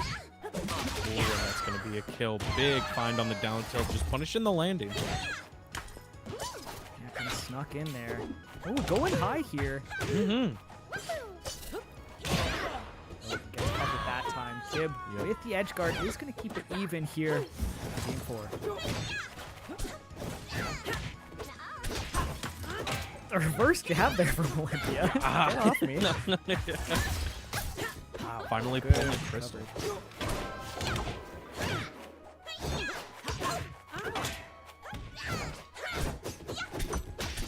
A lot of scrapping going on right now. Somebody just trying to sink their teeth into the stock. See what they can find, but nothing too crazy yet. Shades of the first stock already. Crystal not going to hit in that moment. Big confirm, not going to kill just yet. But what can we see from Mo Kitty right now? I feel like that interaction was such a Zetter interaction. Olympia area into shield. You know, you're waiting for the parry on the Zetter, shine. Just baiting out that parry. Up air. Oh, big extension. Hold up. Kib is cooking. Very, very clean. Holy. Does take this lead in game 4, but the up air into the forward air off stage. Mo Kitty firing back, and we have a banger in this game 4. Yeah, this has been even back and forth. Each stock has started with them sort of scrapping, trying to find something, and then someone takes the stock, and then we answer right back. There's no leads in this game. So that's the Kib just kind of hanging out on the spawn platform, giving us some time to catch our breath. Taking some time himself to catch his breath. Working out so far. That's the percent. Lots of up airs. Ooh, platform extension. The forward air sort of pushing Mo Kitty off there to the bottom platform. Ooh, on her back air. Okay.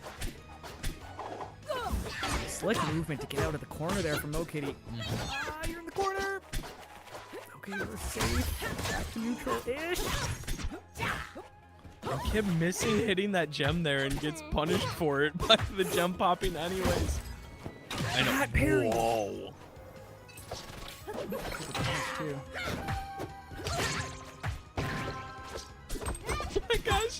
Rolls backwards, rolls in. I'm gonna find a kill off of that. Kib was just trying to find any way back to center stage, and it ended up paying. Game 5. That reverse back air. There's a lot of moves in this game where I'm like, I get hit by them, and I'm like, dang, I died.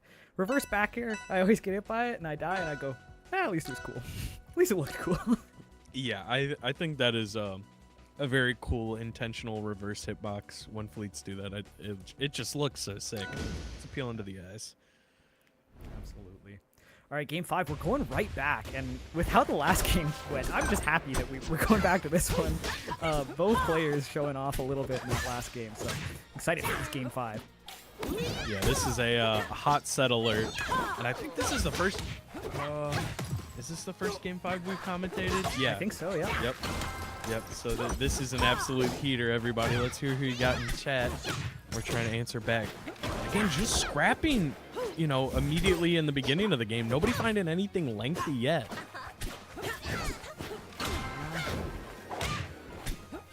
Both players not wanting to be the first one to take a big combo, so yeah, we're not seeing anything too committal. Up throw, not able to get much off of it. This set doesn't have reverse 3-0 is what I will say. This doesn't seem like a set that has been a reverse 3-0 so far. This just seems like a tight set.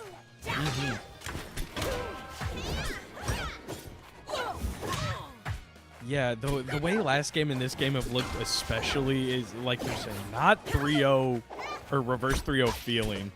This is just back and forth in these last few games.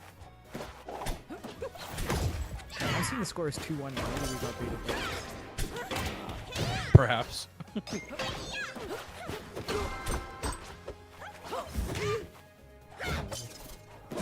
Can we finish the edge guard right there? Using ledge invincibility to find a nair.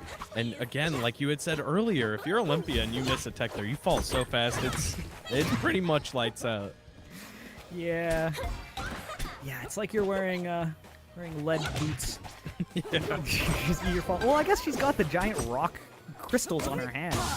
might explain a little the bit. Density. Into forward air, holy. Yeah, side B a Olympia move that goes under the radar, but when you get caught with it, it does feel so bad because there's something coming after it. It ain't good. No, it is going to hurt. Yeah.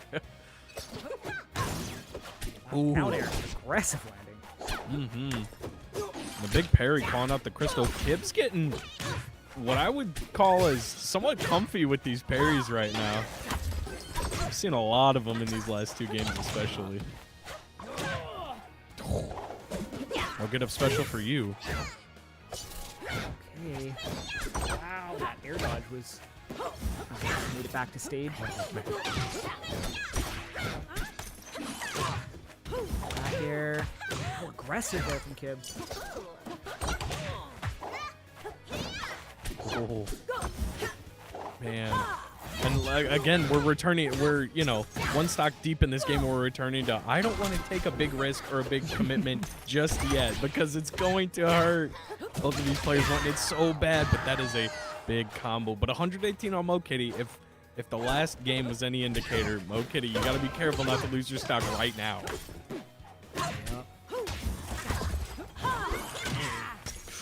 A little bit of damage being dealt. Yeah. Don't have a ton of options there. Great call out there. Just par for the course. And we got a last stock scenario right now. Things are looking dangerous. Crystal taking up a lot of space, but Fleet getting rid of it pretty easily. And we're just throwing stuff back and forth. Come on. Okay, Crystal is out there. Some of these, I'm expecting they're going for wave lines onto the ground, but both players with some of these air dodges.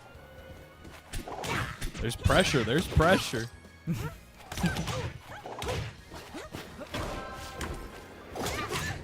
Wow. Hold up. Aggressive parry from Okidi, almost getting a kill off of it, too.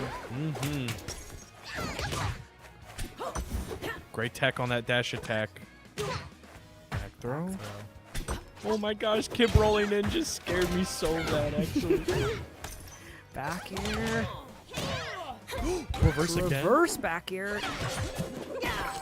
Wow. And what a steal, absolute steal on that ledge right there to allow Kib to win that one. That was insane. It's a situation where I was like watching Olympia off stage and I was trying to think what I would do in that situation, and I have no idea. I feel like the only thing maybe would be like if you teched into like immediate crystal, but like I don't know, that's crazy. Yeah. That's just a rough situation out there. But the Olympia looked pretty cracked for like what is essentially like a 2-week character. Character hasn't been out for that long yet, but it looked pretty polished there from Okitty, so congrats on the top 4 placement there. And Kib going to be moving on to losers finals against Gengar.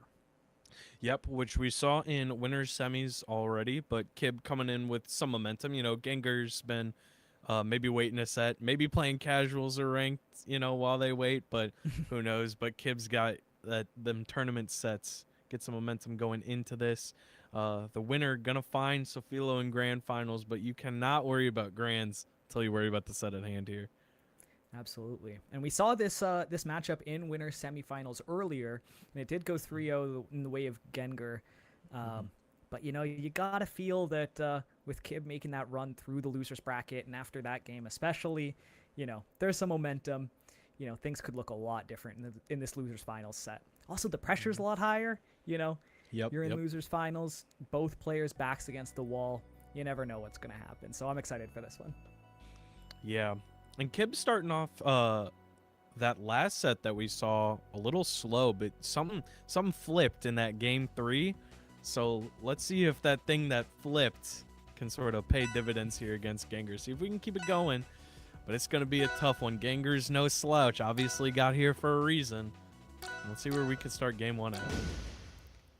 Absolutely. Going to go die here again. Like this stage for both characters. Just have to see how both these players move around those platforms, you know, how they shark underneath them. Definitely a good balance stage. Absolutely, yes. Kib was so strong on this stage earlier too. Yeah, that was the game that really flipped that set on its head, yeah. Wow. A lot of down tilts here from Gengar. Actually kind of looks like they might anti-air a little bit. Wow, the down smash is going to kill. Oh, hold up. What can Kib find right here? Great air dodge from Gengar. Side B gonna get stuffed out, and we're answering right back. What is happening in these sets, Locust? Bro, come on. This is why I love Rivals, and this is why I love platform fighters in general. There's so many different ways to bring your opponent to the blast zone. You see the long combos, you see the rinse repeat edge guards, you know, there's so many different ways to play. I love it. I couldn't agree more, actually. And I think you're right. Yeah, even when Kib's in the air here, Gengar using a lot of down tilt, so I think it, you know, catching Fleet a little bit out of the air, and Gengar's ready for it. Yeah, that might be a little bit of an adaptation in the matchup after the ECB changes as well. Fleet just more likely to be closer to the ground while using those aerials. Oh, what a drift back to get that ledge right there. For that wave land onto the platform, just didn't get there.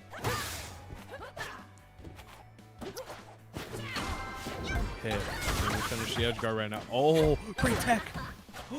Whoa! Steals ledge back. That was actually insane. Yeah, they looked pretty calm. The regrabs on ledge, they all looked pretty. The timings were great. Back air, right to the corner. Man, yep. Way to get out of that. Down throw. Ooh, great read on the DI forward air and reverse backer, man. We've been seeing that a lot. Kib got those on lock. Absolutely. Wow, early up E.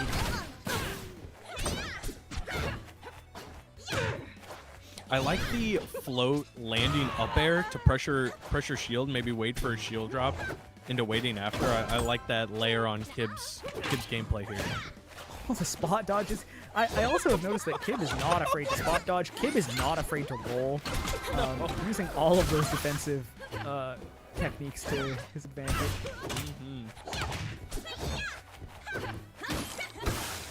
Oh, we're getting down piece.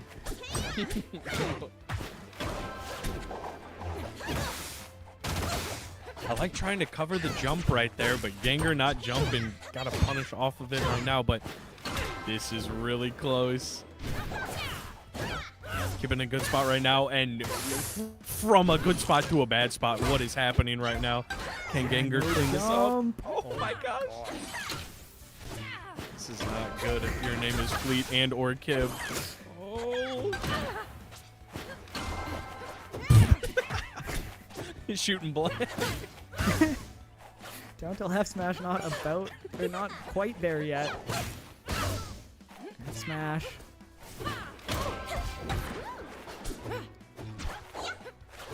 Oh, just spacing with these back airs. He's gonna live this one, but you're not gonna live many more of those with the tipper, and that one is gonna kill off the side. Gengar with the spacing.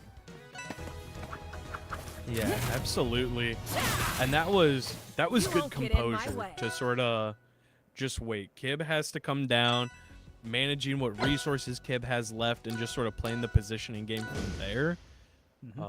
Very calm and collected in a situation like that where my mind's racing. I'm just sitting here watching. I don't even have to press anything right now, and I'm tense. Yeah, that's what these sets do to us, absolutely. I'm sure the people at home are also feeling it, but that's why we watch, see these players duke it out on the highest level. We're going to get into it here. Game 2, Kib. Hasn't touched yet. Running it back to the Kib trademark Tempest Peak here. We're going to see if this can play out differently. Had this counter pick in their winner's semi set, didn't quite go the way, but after the way that the last game looked, anything's possible. Come on. Ooh, the aggressive dash forward into that down smash. Oh my goodness, going off stage with that neutral B. Yeah, they're getting confident off the level on each other, which is making it very interesting. Disadvantage is looking very dangerous for both players. Forward airs. Kib is looking for a lot in some of these moments. Able to find a whole lot. Tipper on that nair getting canceled by another one of the multi-hits, it looked like. Oh man, finds ledge, survives the onslaught that Gengar was putting up while Kib's in the corner. Can we find something off of it right now? Great ledge grab, answering the high recovery to the platform that we were praising just mere sets ago. Oh, misinput, misdirection right there. Gonna net Kib the first stock, and we're even, Stevens. It doesn't matter. We shake it off. We're going. Firing right back here. Love to see that here for both players. Willing to put up the fight. Underneath this platform, though, it seems whoever is underneath the lower platform is in a pretty good position. Wow, just repeating those back over and over. I like that, though. If your opponent hasn't shown you that they know how to deal with it, or that they can, parry you out of it, or deal with it in some way, just keep on throwing it out there. Absolutely. Ooh. A lot of stage control right now. Now we're playing that game with Gengar. Think he's going high to the platform. Psych, we're taking ledge. And that has actually turned everything on its head for the moment. His reactions, especially, I mean, this is still Wi-Fi, so some of these reactions on these parries from Gengar, on these projectiles, are super impressive.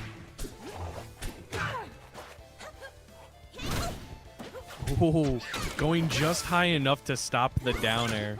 Doesn't even want to go to the plat, just needs to interrupt Kib's momentum and steals a stock. Well, okay, almost stealing a second one. I don't know. That was pretty scary. Those moments where you think you're the one who grabbed the ledge. You see the other person who you think is slowly fading down. Absolutely. Wow. That was a really clean call out. I thought Gengar was going to hold into stage and try and get back to safety, but on that movement from Kip. These games, and these sets, these last two especially, are so close. This is actually insane. Gengar seeming to be all over this right now, though. This advantage state is netted 90%, and it's still climbing right now. Ooh, that up tilt coming dangerously close to Fleet's feet there.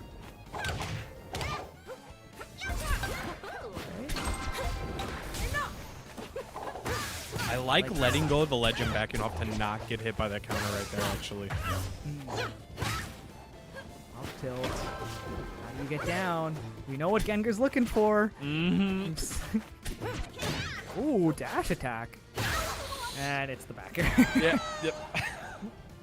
A backer inevitable. And another very close game. Coming down to the last stock. Not as close as game 1, but still down to the wire. Kib just needed to sort of find some footing there, and it would have been even closer if not a game win. So what can we take into game 3 from those 2 games in order to find ourselves a different result?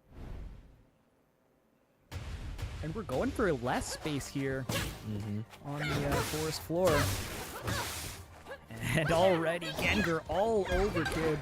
Quick 35% at the start. It does really feel like Gengar has such a solid game plan in this matchup especially. Just knows how to deal with so many of these tools.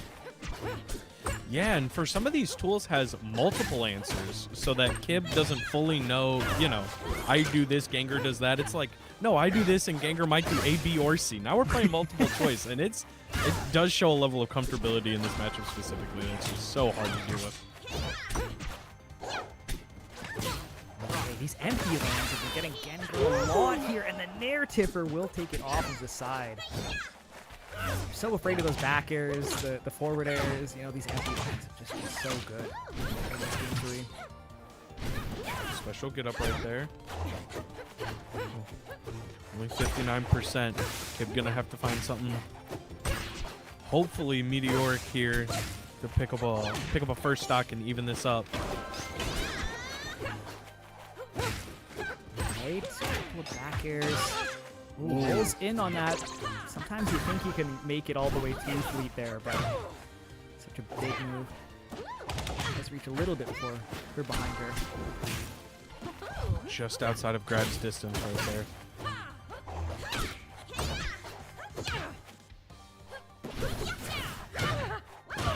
Yep.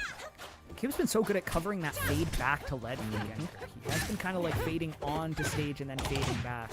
Good callouts.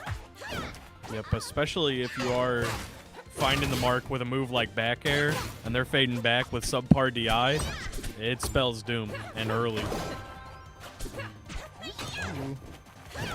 Carry there. Kib able to kind of slow this down a little bit.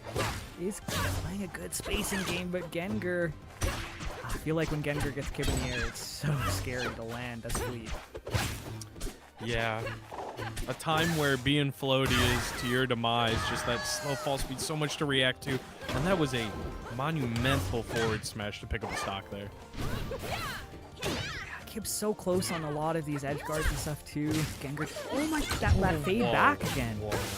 Kib has been calling it out, and I think that time really believed that Gengar was going to hold in. Oh man. Yeah, and not even fading back to ledge. Fading back like just behind Fleet to find a punish off of that too. Man, that game was convincing for Gengar. That was very powerful. Yeah, just looking really, really polished in that matchup, knowing how to deal with the Fleet stuff and having a really solid game plan, knowing, you know, I'm going to be doing down tilts to catch you when you're trying to approach with those, you know, insta-float aerials. I'm going to spam back air when you're at high percent because it doesn't seem like your character has a lot of good tools to deal with it. Yeah, it just looked very clean here. And that does mean we're going to get the run back between Gengar and Sofilo. Yeah, and beating Sofilo from winner's side grands, only having to take one set. Well, I guess you'd have to win winners finals. You know, that's 2 sets, but Gengar gonna have to win back-to-back sets here, which is a tall ask, especially against, you know, the reigning champ of the last few. So, gonna be tough stuff. Absolutely. But if anyone's got it, it's Gengar by, you know, making it back to grands. Someone's cut out for it here. Yeah, and I'm curious what tactic Gengar will take here, whether it's, you know, try and match the pace of Sofilo, or whether you're going to try and slow it down. I feel like there's a couple of different approaches you can take. It's pretty hard to match Sofilo's pace, is what I will say, though. Yeah, again, not one to let off the brakes. We're going full throttle all the time until proven otherwise, or until it's necessitated. But it's going to be an exciting one. These two, that winner's final set, ending 3-1 Sofila's favor was super exciting as is, so I can only wait for this Grands. Yep, gonna be a good one, and shout outs to Kib as well, making it to top 3. I mean, double eliminated by Gengar, can't feel too bad about that. Yeah, you know, that's how it goes. You lose twice to second place for third place. Yeah, definitely can't be mad, and especially the showing in some of those games, and especially the set against Mo Kitty, finding just times of momentum and just mastery in there. Definitely good stuff to take away from this bracket tonight. Absolutely. I have a little bit of a Gengar story from Battle of BC. Okay. For people who have played Gengar or have been kind of bodied by Gengar online once or twice, he is definitely a player who likes to use the full charge neutral B. Just to throw it out there, you know, if he's ahead, sometimes he'll just put it out there. I've got hit by it online a few times. But I was watching a set that Gengar was playing on stream, one of his earlier sets, with somebody in the crowd, and he goes for the full charge neutral B, and the person turns to me and goes, "Oh, that's a misinput. That feels bad." And I go, "No, you can't." He likes doing that, and that one's a pretty hard one to misinput too. You gotta hold it for a pretty long time. You gotta really be not looking there. Yeah. But you got to be up pretty far to be able to fool around like that. And it does seem like that's kind of the option it is. He throws it out there for fun every once in a while. And it's a cool looking option. I can't blame him. Yep, it is so sick looking. I think now Sofila's up to a 38 win streak.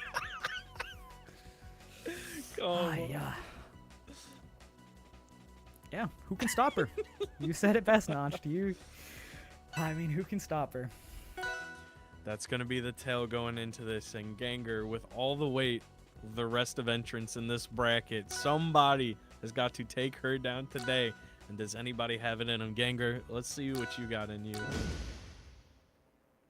Well, Gengar proving it was possible in that first set, taking that first game. But you've got to be able to string a few of those together, and Sofilo not going to let that happen easily. So good with the adaptations.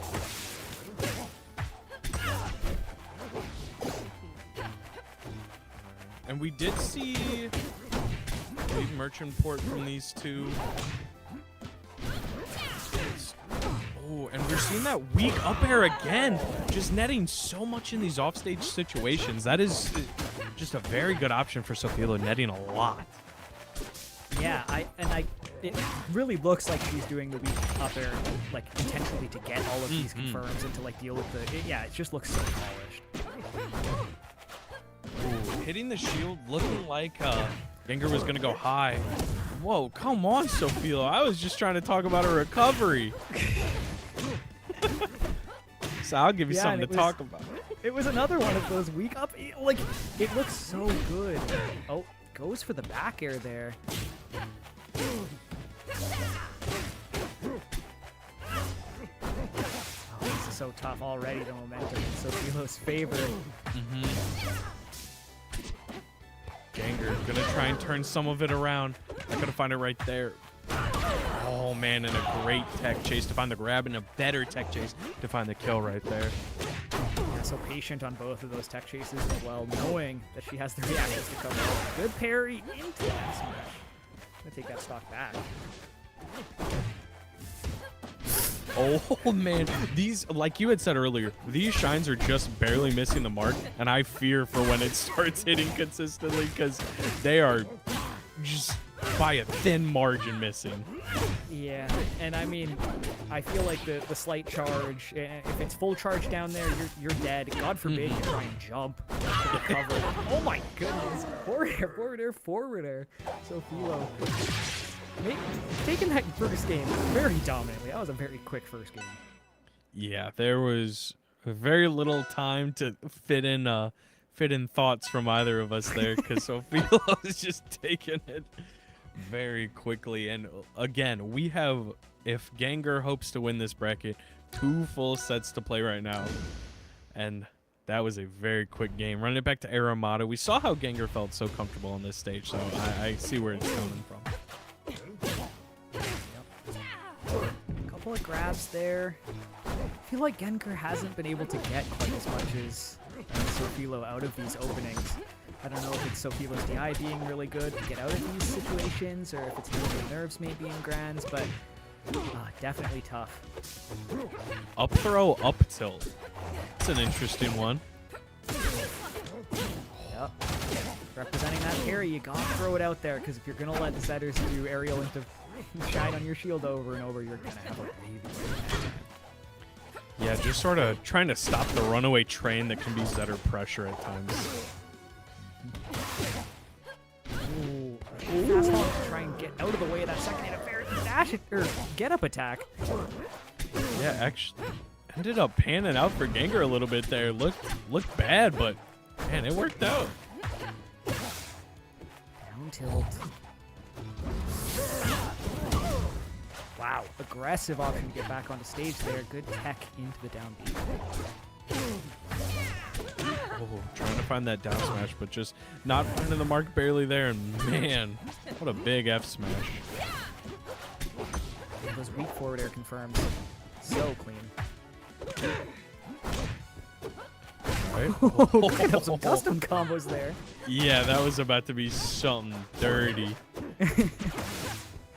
Forward air 1, yep, will be enough to kill. Gengar taking the first stock here in game 2. Finding a little bit of a lead, but how long can we hold on to it? The answer, not long at all. That's a tough mix-up. You're expecting the forward air into the shine, and sometimes they just float up another forward air. Yeah. Got 2 in the chamber that time. Man, fireball throw immediately on the shield anyways, and we're still finding pressure after that. Sofilo is truly insane.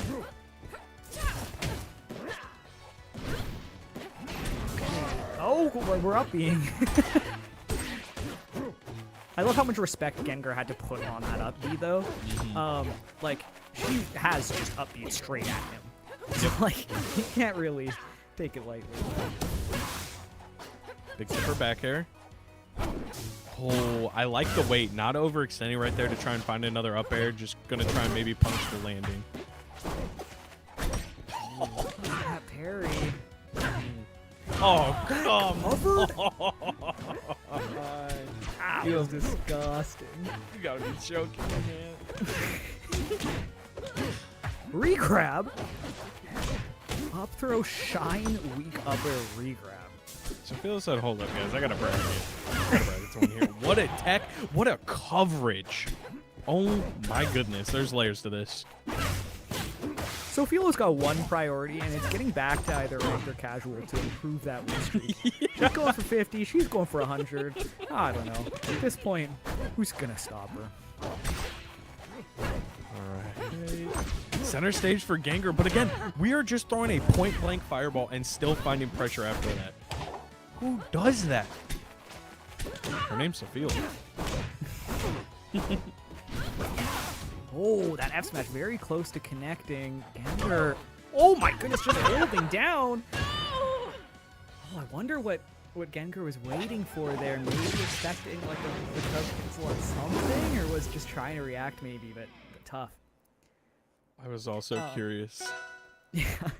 I've heard somebody say this about Ouch playing Ultimate, that he plays like someone has his family hostage, and he like if he needs to finish the match to save them like really fast. And Sofilo definitely gives me the same energy. Like really feels like there's someone that she has to save them. She needs to end the game like this. Yeah, she's on some sort of time crunch. We're making efficient work. Big up smash. And we're back on Merchant Port actually. After game 1 on this stage, so maybe Gengar finding something now, trying to bring it into this stage, this game. Okay. Good defense there from Gengar, getting out of that situation, turning it into an opening of his own, but is getting comboed here. Brave Shine up tilt. We are truly getting funky. We're improvising here. Forward air. Quite gonna take it. How do you recover here if you're Gengar? So many hitboxes out. Weak up air. My goodness. What a way to finish that stock. Only 79%. And it just feels like Sofilo is, in true Sofilo fashion, smothering Gengar. It's hard for Gengar to get a little footing. Oh, dude. There's just so much you have to worry about here if you're Gengar. It's like sensory overload, man. It's sensory overload. It's like decision paralysis. Like, I don't know. You're afraid of anything that you could potentially do. Okay, it's gonna even up the stock count here at least. Yep.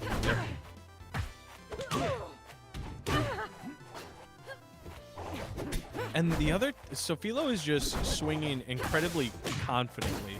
It doesn't seem like there's a second thought. It's, I'm going to do this, I'm going to do it right now. Here's where it's going to land. And that is just really paying dividends. Very confident in the movement and the swinging and everything like that. It's making it really hard for Gengar. Oh my goodness, the crouch cancels. Sofilo holding down, looking for those down tilts. Very, very good in Rivals 2.